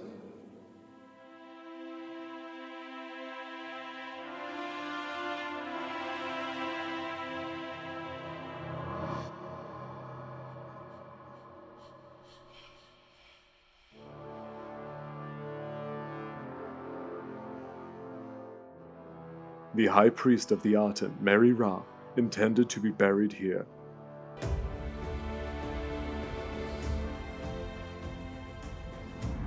Akhenaten valued this man immensely, enough so to gift him a tomb.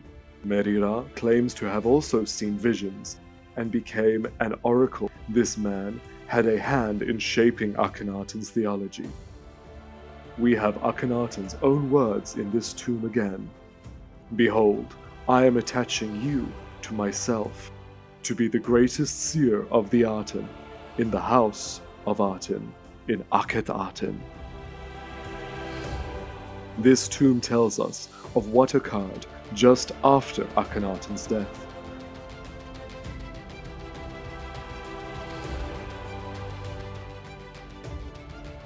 Smenkhara is shown as Pharaoh, who is now married to the king's eldest daughter, Merit Aten, though Smenkhara would only rule for 1 year independently.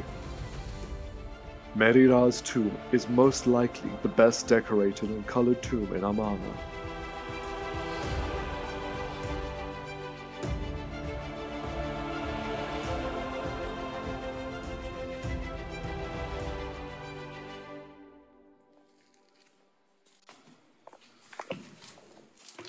This is his burial chamber, but it's unfinished. So these pillars, these columns, haven't been carved. It's very rough. which tells me that Mary Ra would not have been buried in here. Mary Ra probably lived on when the city was abandoned and never used this tomb in Amarna. It's just really interesting to see how rough it still is, never finished.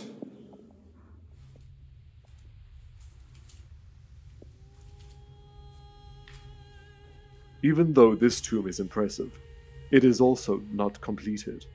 The tomb was never used and abandoned. The outside of the tomb is lined with niches, which once contained stela dedicated to Aten, which would be bathed in the sun rays each day. After the mysterious death of Pharaoh Smenkhara, a new female pharaoh was crowned.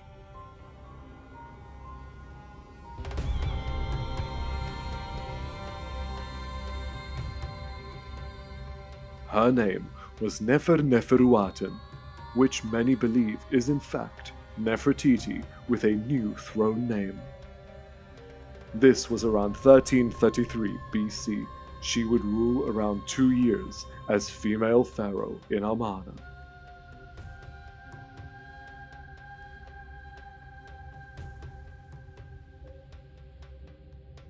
The tomb of the vizier around this time at Amarna belonged to a man named Ai. He was the brother of Queen T. His tomb, like the others, was never finished nor used. Ai is possibly the father of Nefertiti.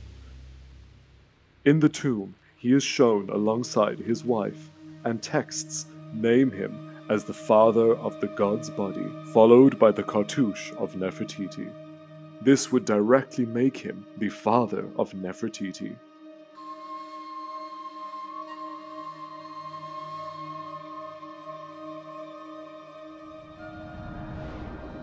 Nefertiti and Akhenaten are seen on the balcony, awarding Ai for his efforts.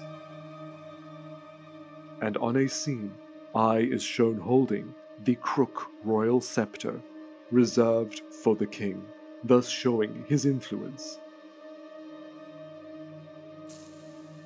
Ai's tomb has the most complete hymn to Aten, and this text draws many parallels with a text from the Bible, yet the hymn to Aten predates the biblical text a few hundred years. Psalm 104.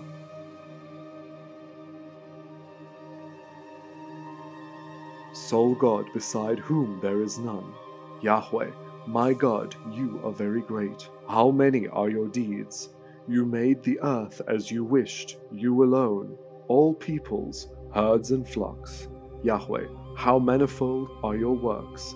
In wisdom you have made them all. The earth is full of your creatures. When you set in the western light land, earth is in darkness, as if in death. You make darkness, and it is light, when all animals of the forest come creeping out. Every lion comes forth from its den. The young lions roar for their prey. When the sun rises, they withdraw and lie down in their dens. When you have dawned, they live. When you set, they die. When you hide your face, they are diminished. When you take away their breath, they die. You set every man in his place. You supply their needs. Everyone has food. These all look to you to give them their food in due season. When you rise, the entire land sets out to work. People go out to their work and to their labor until the evening. The fish in the river dart before you. Your rays are in the midst of the sea. The barges sail upstream and downstream too, for every way is open at your rising. Younger is the sea, great and wide, creeping things innumerable there. There the ships go to and fro. Birds fly from their nests, their wings greeting your spirit. By the streams the birds of the air have their habitation. They sing among the branches. Aten makes waves on the mountain, like the sea, to drench their fields and their towns. You make springs gush forth in the valleys and flow between the hills. The trees of Yahweh are watered abundantly. You rise in perfection on the horizon of the sky. You are clothed with splendor and majesty. How plentiful it is what you have made, although they are hidden from view, sole God. How many are your works, Lord? In wisdom you made them all. The earth is full of your creatures.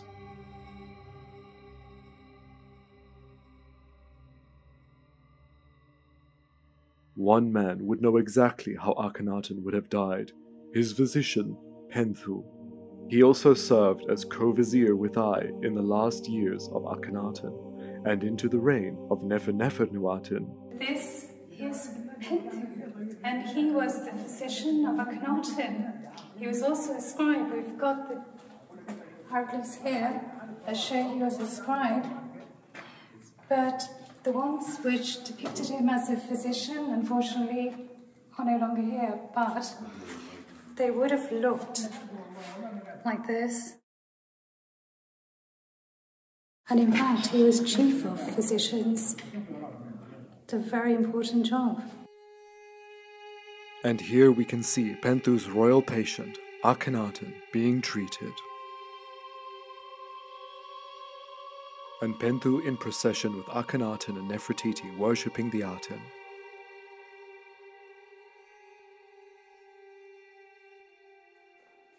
So we've been told that the bust of Nefertiti is here somewhere. Yeah. So let's try and... Oh, yeah. Oh my God. That's the bust of Nefertiti from Berlin. Yep. There it is with the cut-off shoulders. And she's being bathed in the sun. Wow. Wow. The crown just looks fabulous. Look at the crown. That's incredible. Yeah. That is the bust. That's the bust. Amazing. Yeah.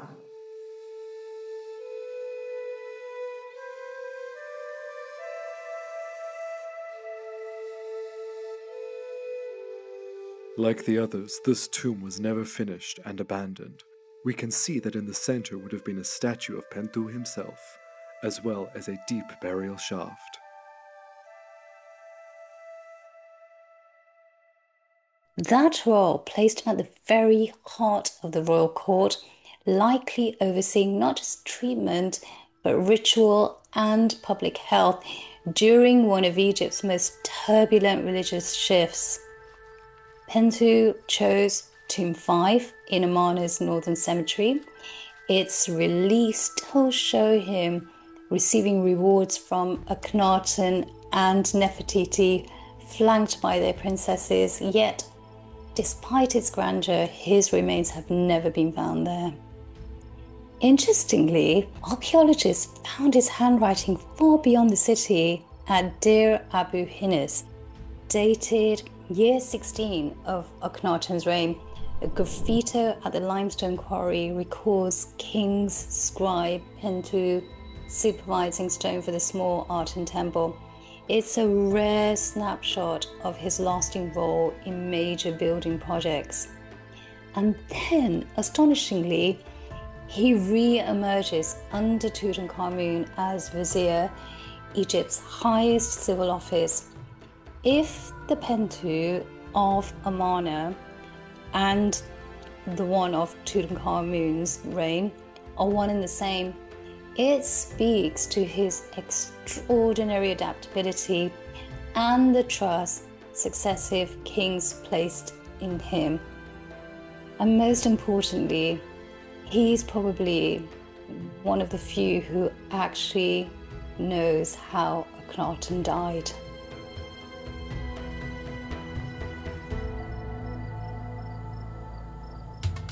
Pentu, I, and Nefernefernuaten would play a pivotal role now in turning away from Aten.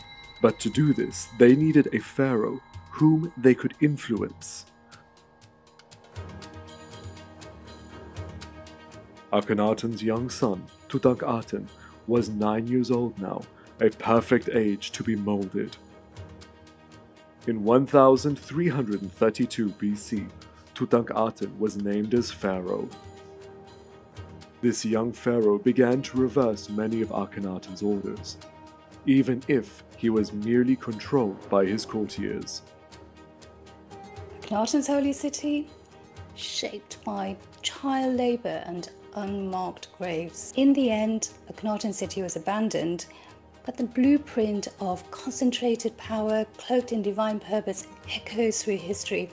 The question isn't just what he believed, it's what others had to endure to satisfy a complex despot mind. It was the end of worshipping Aten. By his 4th year of reign in Akhenaten, Tutankhaten changes his name, removing the god Aten and replacing it with the old traditional god Amun, becoming Pharaoh Tutankhamun. In 1329 BC, Akhenaten was officially abandoned and everyone moved back to Waset. The Aten cult was over. Amun was reinstated and the Order of Egypt was restored. Tutankhamun dismissed his father's actions, proclaiming it on the Restoration Stela, bringing back all the gods of old. When this pharaoh died at the age of 19, I, the vizier, married his granddaughter, the daughter of Nefertiti and the sister wife of Tutankhamun, Ankhesenamun. Although she was reluctant to marry him, this queen would then disappear shortly after Ai's coronation. Ai's very short reign ended, and the throne was passed, or even seized, by the army general Horemheb. This new pharaoh then set out to remove all traces of Akhenaten and his successors. His name was obliterated from history. He wouldn't appear on any monuments. His city would be dismantled, his name forgotten to history, or at least that was the plan. In future texts, any mention of Akhenaten referred to him as the heretic, the rebel, or the madman in the desert.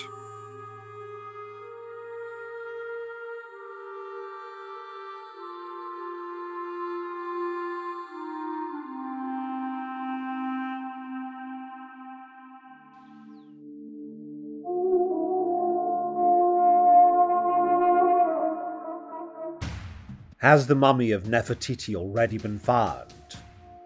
The lead contender for this identification has, for many years, been a mummy found in an 18th dynasty tomb in the Valley of the Kings, known to archaeologists as KV35. This mysterious mummy was not the tomb's original owner.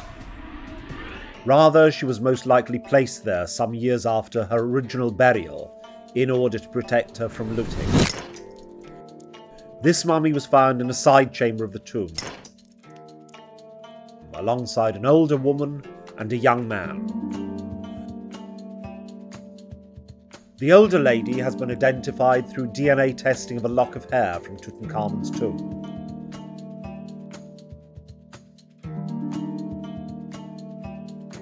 She is Queen T, the grandmother of Tutankhamun and the mother of Nefertiti's husband, Akhenaten. We found that the mummy known as Elder Lady, this mummy, people said she could be Queen T because there is a hair found in the tomb of King Tut in a box. They took the sample of this hair and they analyzed that with the hair of this lady and they said they're matching. But also this will never confirm that this could be Queen T. But with Yuya and Tuya, DNA and T, we are able to find out that she is the daughter. This elder lady, she's the daughter of Yuya and Tuya, and the wife of Amenhotep III. The identification of Queen T amongst this cache of 3 mummies has led many scholars to suspect that the other 2 mummies were members of her close family. In consequence, the mummy of the younger lady has been thought to be the elusive Nefertiti. Whilst the reburial of Nefertiti with family members would make sense, DNA samples taken from the younger lady would appear to prove otherwise. Professor Aidan Dodson of Bristol University has studied the younger lady in some detail whilst writing his book, Nefertiti, Queen and Pharaoh, published in 2020. He has his own thoughts on who this woman may be. One of the key questions, of course, about Nefertiti is what happened to her mummy. And this is very much tied in with the question about the identity of a mummy found in 1898 in the tomb of Amenhotep II, known generally as the younger woman or the younger lady. However, when a number of mummies were DNA tested and the results published in 2010, all this rather changed. The results as published said that the younger lady was not only the mother of Tutankhamun, but was his mother by a brother-sister marriage. Now, this presents a number of problems because neither of the known wives of Akhenaten, Nefertiti and Kia, are royal sisters, and if they were, that would certainly be included in their titulary. And also that there is no sister of Akhenaten recorded as his wife at the time when you'd expect to find Tutankhamun being born. And there are also other sources at Amarna where if there were a third queen, you would actually expect to find some kind of mention.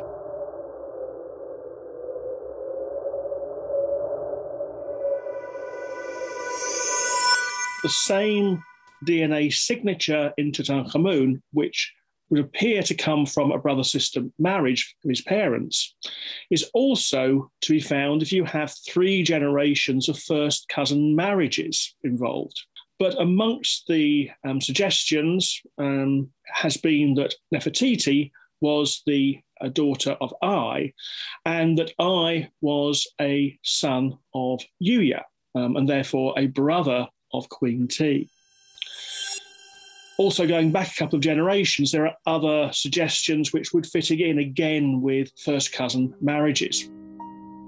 The only thing to make this work genealogically for the younger lady to be Nefertiti and also the mother of Tutankhamun is for her mother to have been a sister of Amenhotep III. Now, there is no trace of a wife of Ai with that background. So on that basis, one can produce a credible family tree, which would make the younger woman first cousin, result of a series of first cousin marriages of Akhenaten, and most likely, I think, Nefertiti. And there have been lots of attempts to try and deny that Nefertiti could be the mother of Tutankhamun. That's only on the basis that she's only ever shown with daughters. But that ignores the history of Egypt up until that point, where kings and queens are only ever shown with daughters. Sons are never shown as part of a family group. So to ask for Tutankhamun to appear in these procession of daughters you find on so many of Akhenaten's monuments is really to ask for something which shouldn't actually exist up until that point in Egyptian history. It's only under the Ramessides that you find mass representations of royal sons and daughters.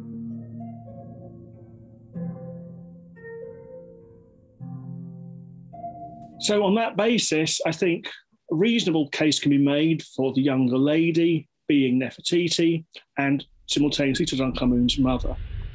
The age of the body has been estimated at between 25 and 35. Aging of ancient bodies of that kind of age is notoriously problematic.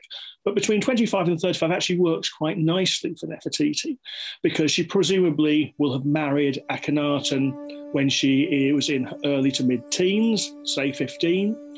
And then she has a career of the 17 years of her husband's reign, plus at least 3 years following on from that as female king Neferuaten.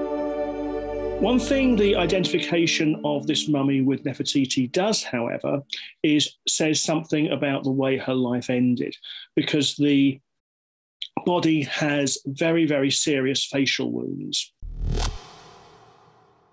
thought to be caused by tomb robbers. who hacked through wrappings to get at the valuables. But when the body was CAT scanned a few years ago, the analysis showed that there were fragments in the sinuses which wouldn't have been there if the body had been a dried husk when it was damaged. That could only have got there if the body had been alive at the moment the wound was inflicted. That wound is so severe that it certainly would have caused massive hemorrhaging and probably death through blood loss or shock very, very rapidly.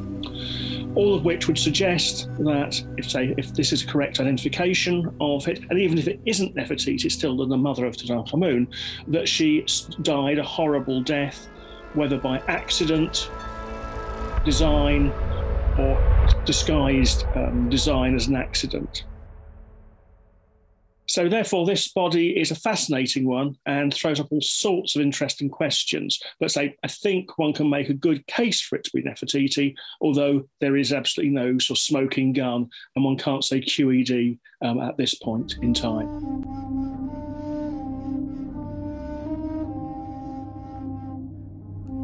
With scholars divided over the identity of the younger lady, where does this leave the search for Nefertiti?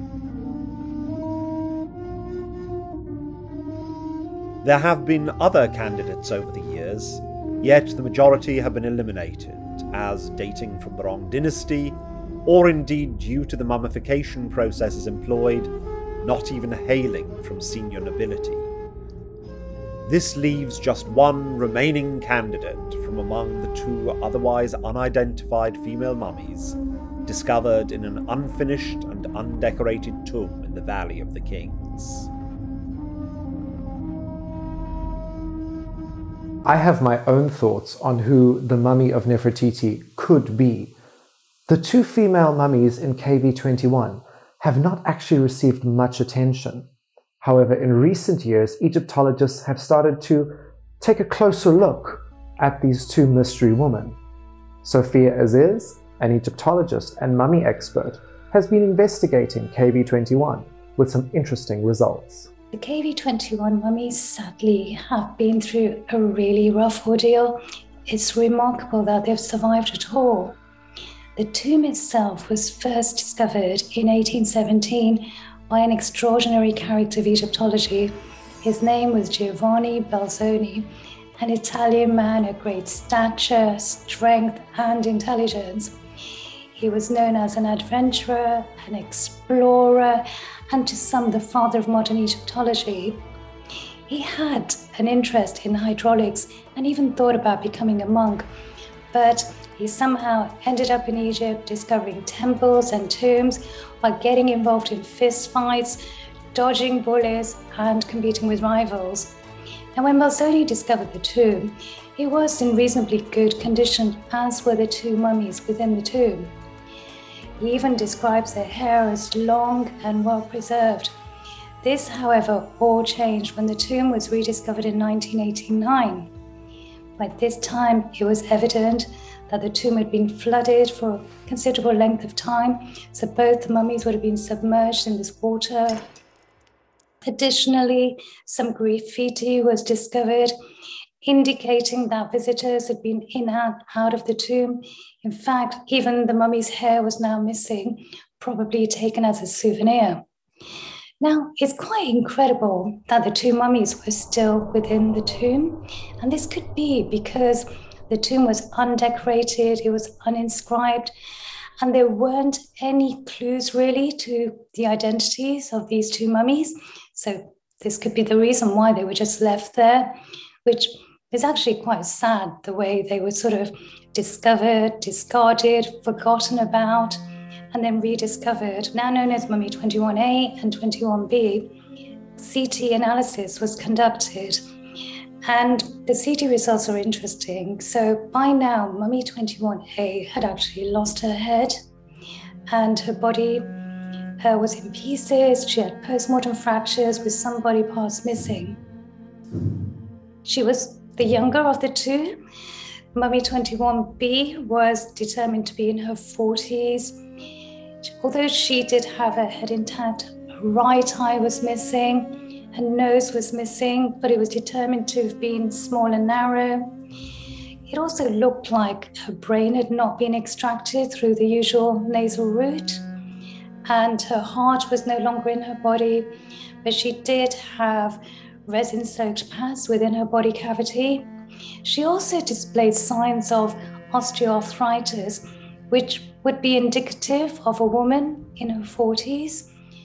So, it was difficult to really identify the mummies with the state of preservation.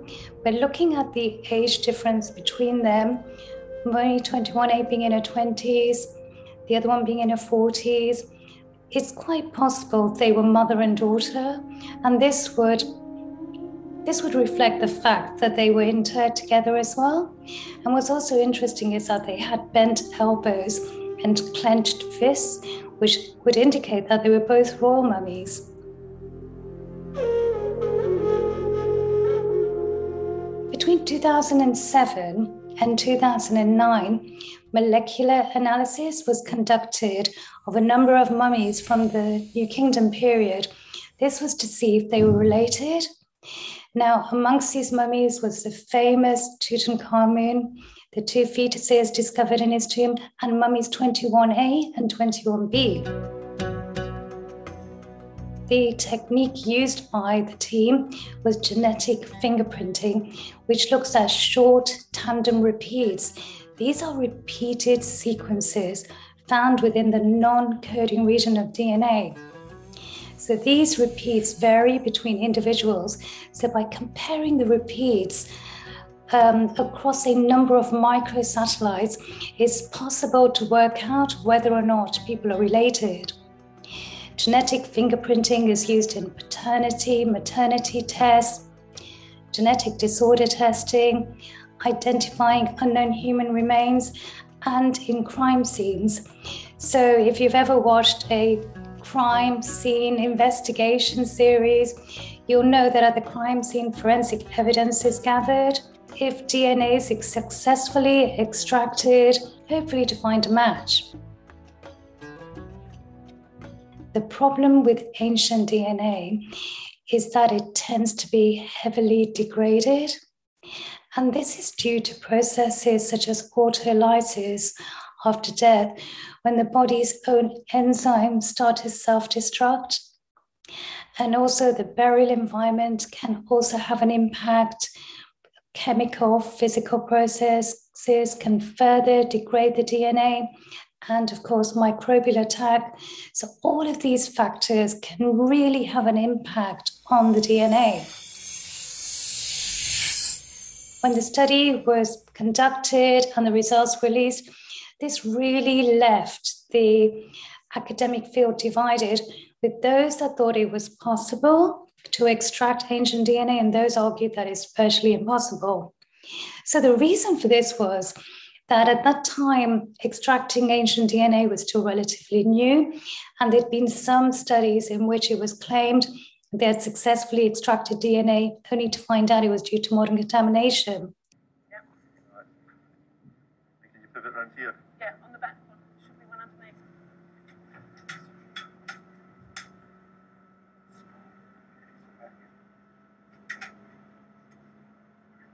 Right, so we can now do some pictures of her head.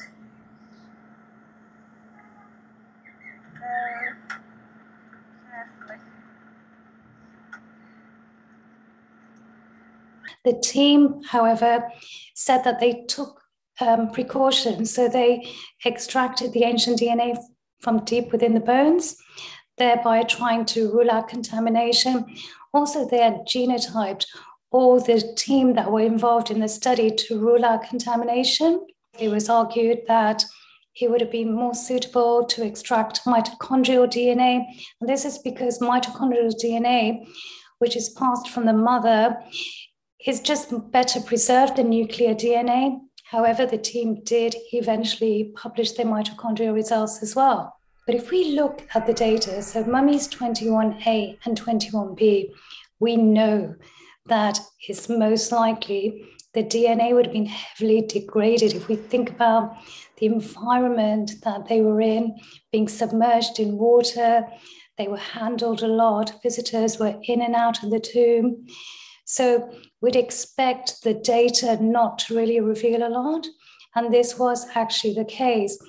The team were unable to retrieve sufficient data. So this does actually reflect the fact that the DNA would have been damaged.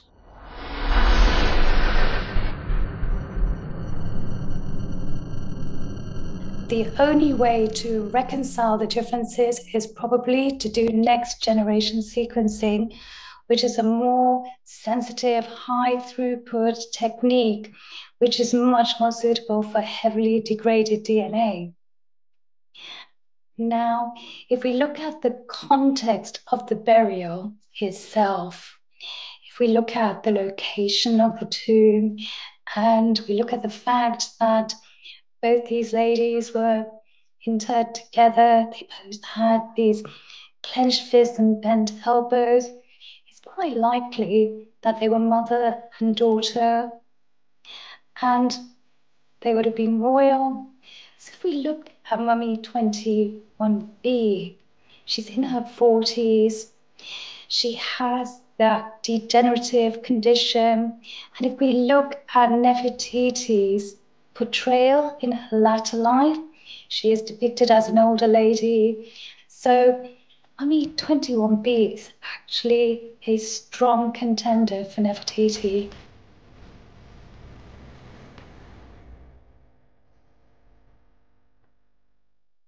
For me, the mummy KV21B is the strongest candidate for Nefertiti. If the DNA is anything to go by, it could be her. Even the mummy KV21A has been found to be the daughter of KV21B. Now, this could be huge, as we do not actually have a DNA source for Nefertiti. The headless KV21A has been linked by DNA results to the two stillborn children found in the tomb of Tutankhamun. That could only mean one thing, that the headless mummy KV21A is in fact the sister and wife and the mother of the two children of Tutankhamun. This mummy KV21A, that I believe is Tut's sister Ankhesenamun, even shares some similarities with the body of Tut, including some of the genetic bodily deformations. If she is Ankhesenamun, that makes KV21B her mother, and we know that the mother of Ankhesenamun was none other than Nefertiti. Therefore, 21B could in fact be Nefertiti. The reason that we don't have a DNA profile for Nefertiti is because we're not actually sure who her parents are. She has been linked to be the daughter of Pharaoh I. Now you see, Tuya and Yuya had 3 children. They were Queen T, the royal astronomer Anan, and I. In Amarna, I has been referred to as the god's father. This would indicate that he is the father of a daughter that has married the pharaoh, which would be Nefertiti. So this title links I to be the father of Nefertiti quite nicely. In my opinion, it is entirely possible that KV21B is Nefertiti. If you just look at the face of the mummy, and you look at the representations that we have of Nefertiti, the similarities are striking. Now, I am not in any way a forensic pathologist or an expert at facial reconstruction. However, I have my own way of doing an artistic representation, an artistic reconstruction of a mummy. When you look at KV21B, you first of all notice the long, slender neck and, of course, the strong jawline. However, you also start to notice the eyes. She has painted on eyeliner on the mummy in the thin style, which we can only associate with the bust of Nefertiti. Because KV21B's head has been damaged in later years by grave robbers.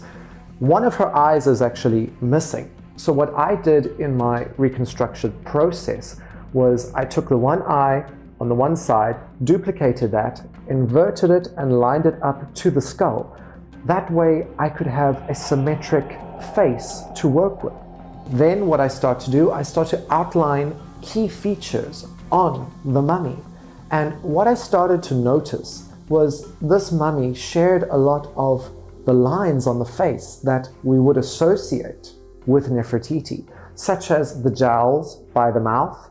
Also, the lines under the eyes are strikingly similar to the Nefertiti Berlin bust.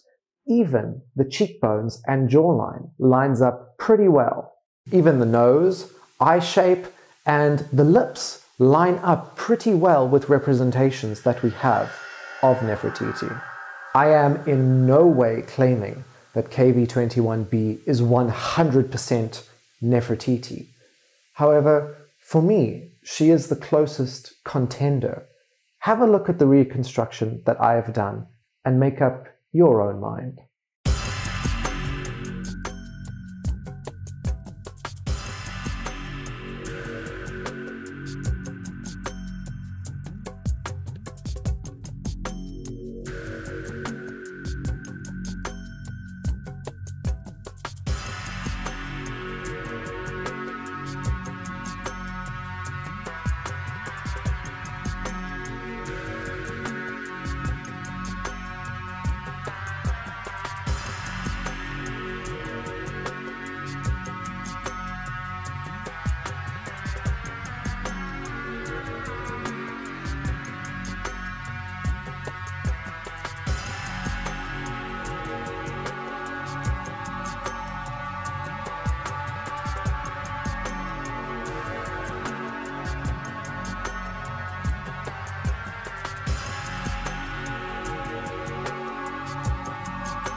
This leaves us in a predicament because you see many Egyptologists are skeptical on the DNA results of KV21A and B.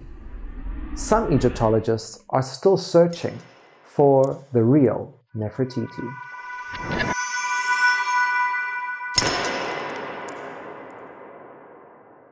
Today, we want to encourage the real Queen Nefertiti to stand up. We have to remember this is not a photographic likeness of the Queen.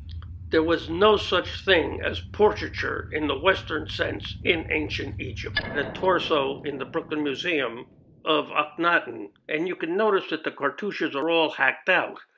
That's because the ancient Egyptians did everything they could to try to erase his memory. Because the ancient Egyptians purposefully tried to destroy the memory of the Amarna period, it is important for us Egyptologists to try to enlist the service of other individuals to help us to try to reconstruct that period. And one of the ways we can do this is by asking individuals that are involved in medicine and genealogical research to come to our assistance and collaborate with us. Science in the service of the humanities is a very, very valuable tool. And then trying to identify Nefertiti and other members of the ancient Amarna family, the two mummies that are suggested to be the physical remains of Queen Nefertiti. The first, KV35YL. Another set of human remains that are suggested to represent Nefertiti. or KV-21b. So now, as is typical in ancient Egyptian studies, we have a clash of titans, two camps. Are the physical remains in KV-35, younger lady, the remains of Nefertiti? Or are the physical remains of KV-21b the physical remains of Nefertiti? And we know that she was not a twin. So one of these two identifications has to be dismissed. And here, in a nutshell, is how we unpackage the two theories so that you can make an educated conclusion about which of the identifications is the more compelling. And again, in 2019, the genetic markers of this mummy, KV-35 younger woman, were compared, very compelling evidence that she is in fact able to be connected with that royal family. Now, as we look at KV-21b, there were analyses that were conducted on this mummy in 2016 and 2021, but those genetic markers seem to be less numerous, and there are many, many more gaps in her genetic markers. By the fact that the DNA evidence did not support the identification of KV-21b as Nefertiti, the proponents of that theory decided they would take another tack. And so they tried to press into service the use of a CAT scan and art historical data. And what they tried to do was to show that there was coincidence between the mummy and the cranium as revealed by a CAT scan. And so the method just described is academically flawed. So the two images that they chose represent an individual at two different stages in their life. And so it's inconceivable that a mummy can represent the two ends of a person's life, a younger and an older one. So, in my opinion, the superimposition of the mummy and the cranium as a result of a CAT scan on two different images that do not necessarily represent the same face is open to serious academic scrutiny. Or will you base your conclusion on the preponderance of evidence that scientific genealogical data provides? The answer is up to you. Hi, Kara. Hi, Curtis. How are you? I'm great, and you? Good, good. Hanging in there. Yeah. I'm working on this new documentary, and I was discussing it with you beforehand, and you had some pretty interesting views about it, and I just thought it would be great to have you share your views in this documentary. So we're looking to see who are the candidates for Nefertiti's mummy. What is your opinion, or do you think she should still be a mystery? It's funny, there's all of this hemming and hawing and discussion about which mummy is hers, and some have identified her based on hair, some have identified her based on DNA studies, some have identified her based on location. And I actually just steer clear of the argument almost entirely. Just standing on the sidelines with arms crossed and scowling from afar, asking, well, if we have a mummy, what can we actually learn from it? Sometimes you can learn a great deal, sometimes not as much as you would like. Finding the mummy of Nefertiti, what could it potentially teach us? Could it potentially sideline us into imposing certain theories or questions upon her?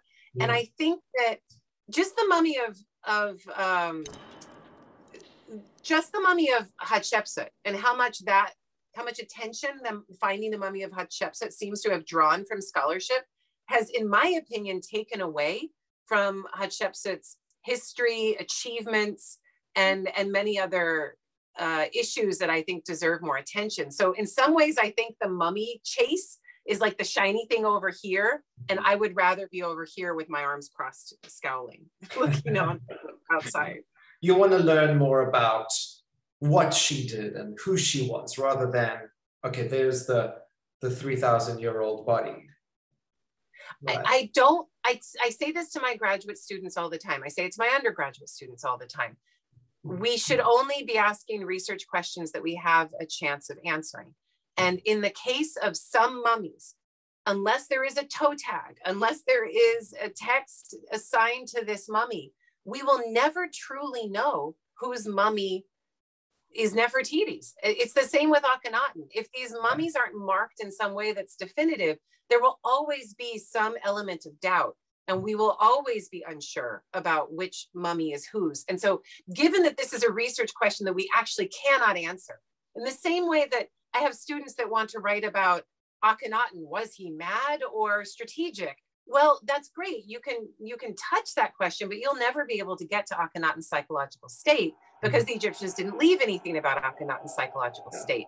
In the same way, if this mummy is not definitively marked, we can't know. And Nefertiti, not being ostensibly a member of the 18th dynasty royal household, at least directly related, DNA studies are only going to be of so much use. And this is a circular argument of tail chasing that I would rather opt out of.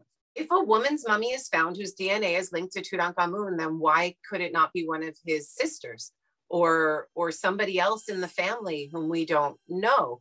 Our attempts to find her may impose identities on mummies that are not her. It's not like the mummy of, let's say, Seti I or Ramses II, where we had their names on the bandages on the inside. Yep. Yeah. This is basically all guesswork. Well, the other thing floating about this research, Curtis, if I may be so bold, is Nicholas Reeves' suggestion that Tutankhamun was buried in the foyer of the king who served before him. And the king who served before him was likely Smenkhare.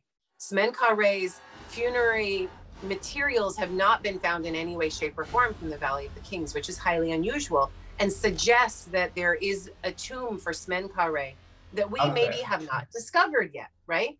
Yeah. And if you fit with, I would say, 30 to 40% of Egyptologists who are open to the idea that Nefertiti, because she shares the Ankh-Khepru-Re name and no other king is taking on the throne name of another king, that would be a strange and aberrant thing to do. That Ankh-Khepru-Re element does link Neferu-Aten, whom we know is Nefertiti, with Smenkhare. If Nefertiti is Smenkhare, then we can be talking about this mummy identification all the time, but she may be hidden away someplace where we have not discovered her yet. That theory of Nick Reeves haunts this entire discussion. And it is a typical ploy of researchers to say, but that tomb isn't here, we don't have it.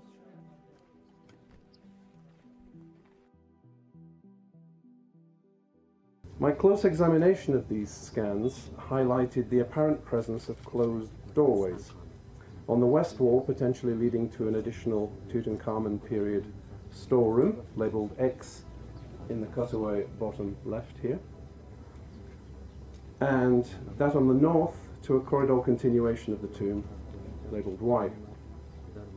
The proposal I put forward was that the burial of Tutankhamun was actually a tomb within a tomb.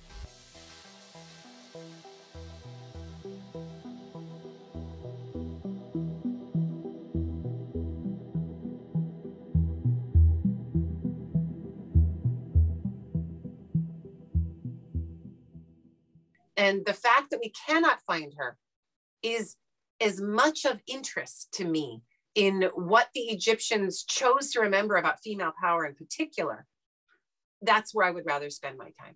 I also see this certainty that's imposed, generally swirling about documentaries for television research, which I put research in scare quotes for that, and and an ego-driven attempt to connect a find, a discovery to a particular mummy or body, and to create an arena of attention that draws the gaze to Egypt and to that particular discoverer. So to be honest, I don't trust a lot of this discussion that's happening.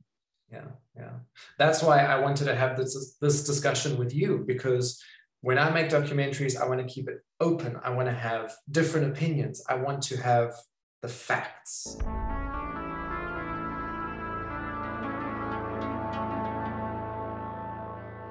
As Kara mentioned, Nicholas Reeves has his own theory that Nefertiti is still yet to be discovered in an undiscovered chamber in Tutankhamun's tomb.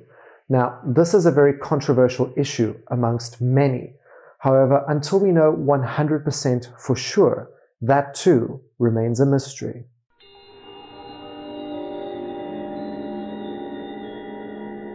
It is possible that her mummy has been found already and is lying in a museum basement, uncatalogued. It could even be that she is in a private collection, or worst of all, she was maybe sold to a Victorian tourist and has since then been totally destroyed, as was fashionable at the time.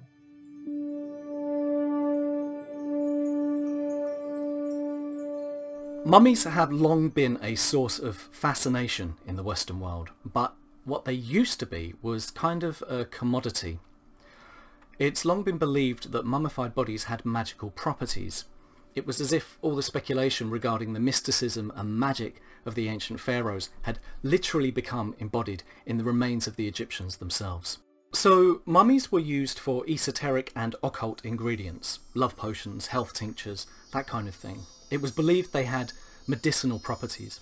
They were even ground up and used in popular paint that was known as mummy brown. To think of this today is pretty shocking. I mean, the Victorians were consuming mummies, literally in a cannibalistic way. There's a level of dehumanisation and disregard for human remains that finds its pinnacle in the famous mummy unwrapping parties.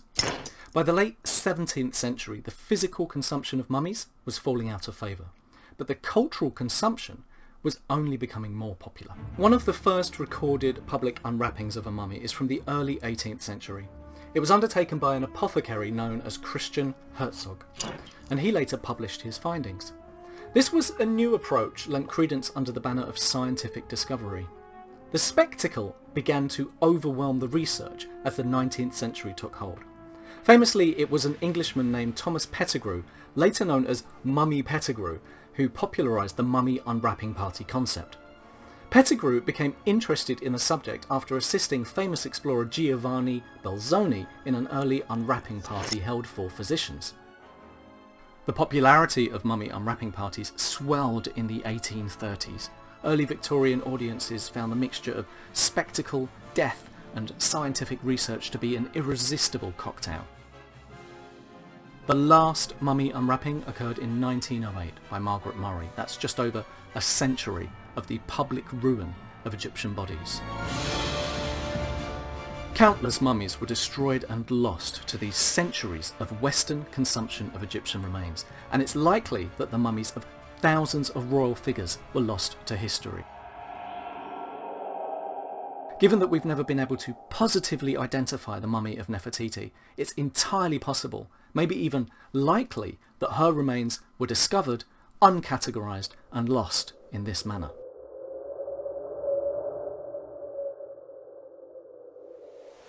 I've been given permission to open the tomb of I, myself, with the key.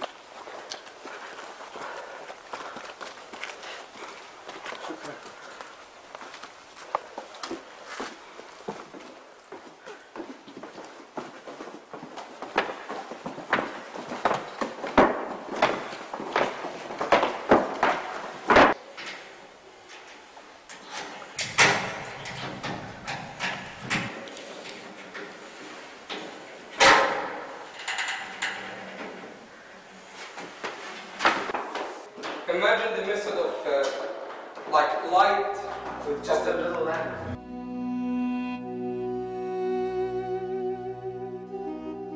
It could be that her mummy is still lying inside her tomb, which is yet to be discovered.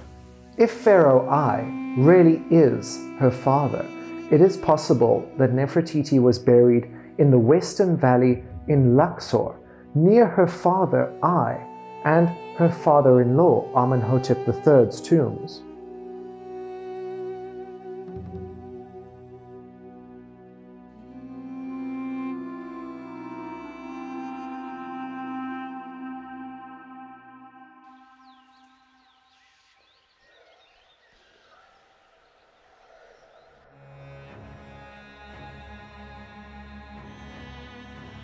But it would take some years for the influence of Akhenaten to wear off. Some of the tombs in Luxor, after the abandonment of Akhenaten, still have traces of the Amarna influence. I am on my way to see the last remnants of the Amarna influence on Luxor's west bank. This is the post-Aten tomb of Neferhotep. All the scenes are shown on a yellow background, the same as that of Tutankhamun and I's tombs.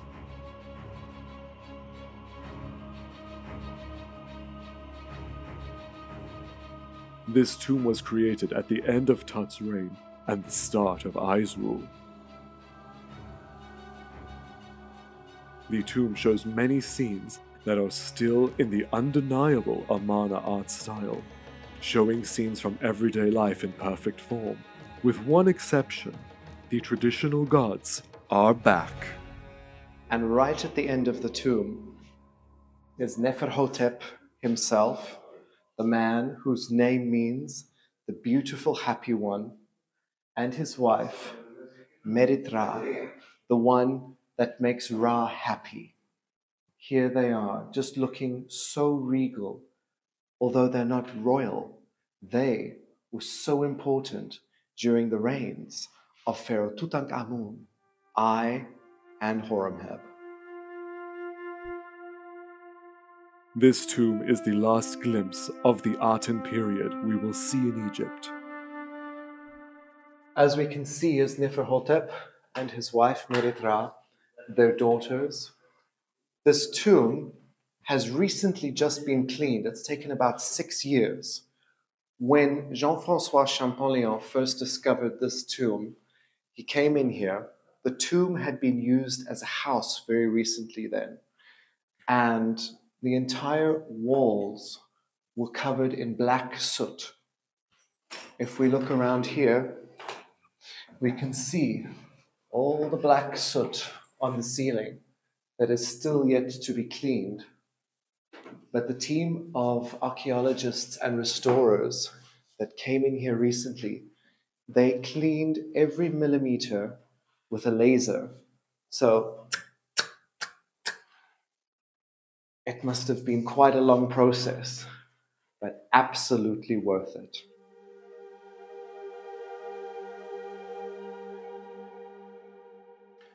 The scene here is actually showing Neferhotep at work. Here's Neferhotep. He's being attended to by a priest. Neferhotep was a scribe under the reign of Tutankhamun, Pharaoh I, and Horemheb.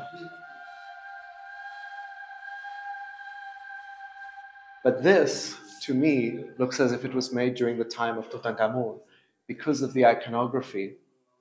We can see standing outside Karnak Temple, here's the obelisks, with the flags at the top of the pylons, Neferhotep being greeted by a high priest over here. This high priest shares very, very similar features to the facial cast that is in Berlin that we believe to be I, the possible grandfather of Tutankhamun's wife, Ankhesenamun, the man who succeeded Tut as Pharaoh, but here he is working before he became Pharaoh. That could be I with the owner of this tomb.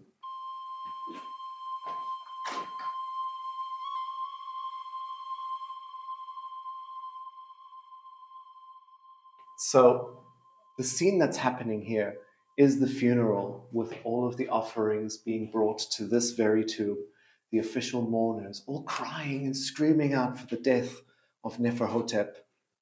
We can see them even bringing in all kinds of things like olive leaves, olive plants. We see his Shakti figurines. We see his canopic jars. It's just incredible. But what I love is this little detail.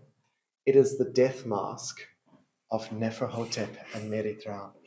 There are the masks, and they are both wearing these mysterious cones, which until recently were believed to be fat.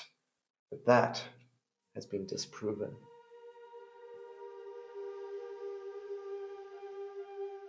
This beautiful scene shows Neferhotep and his wife Meritra. The conservators have had a little hard time to clean this one because it looks like she was glazed with something. We see this in the late 19th dynasty on a lot of coffins, that they have this sort of orangey yellow glaze.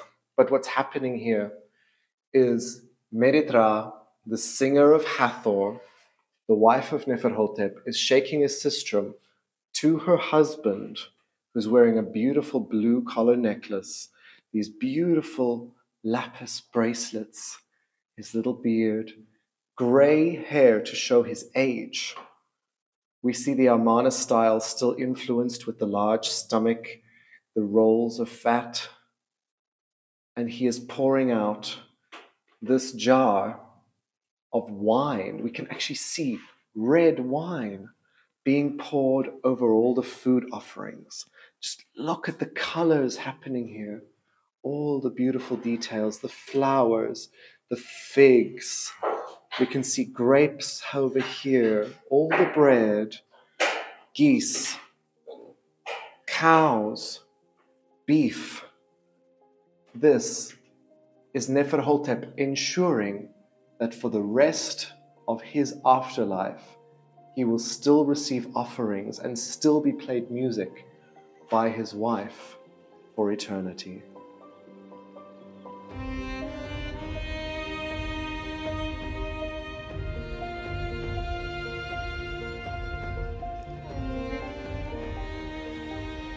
Aten, still being a god, was not totally thrown away. His status was simply diminished to almost non-existent. The sun and the sun's rays would now make periodic appearances, but rather than being a god, Aten was sent back to being the word for disk or sphere of the sun, again as an element of the sun god Ra. Akhenaten was forgotten. His revolution had failed spectacularly. The religion of ancient Egypt would continue to flourish for another 1,700 years, a testament to the magnitude of ancient Egypt.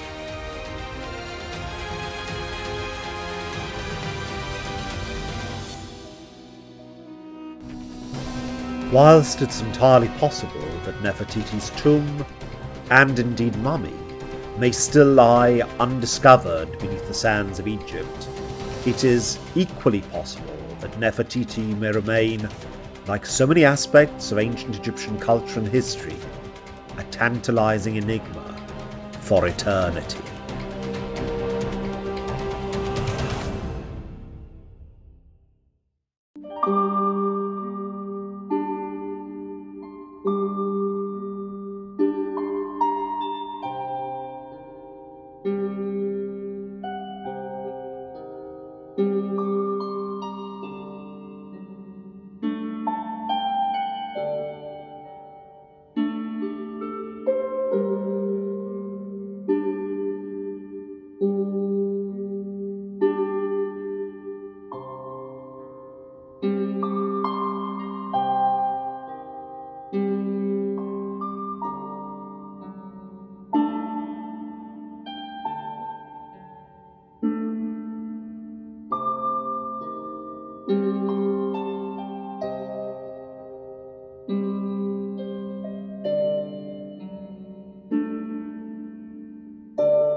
and finding the Muffy.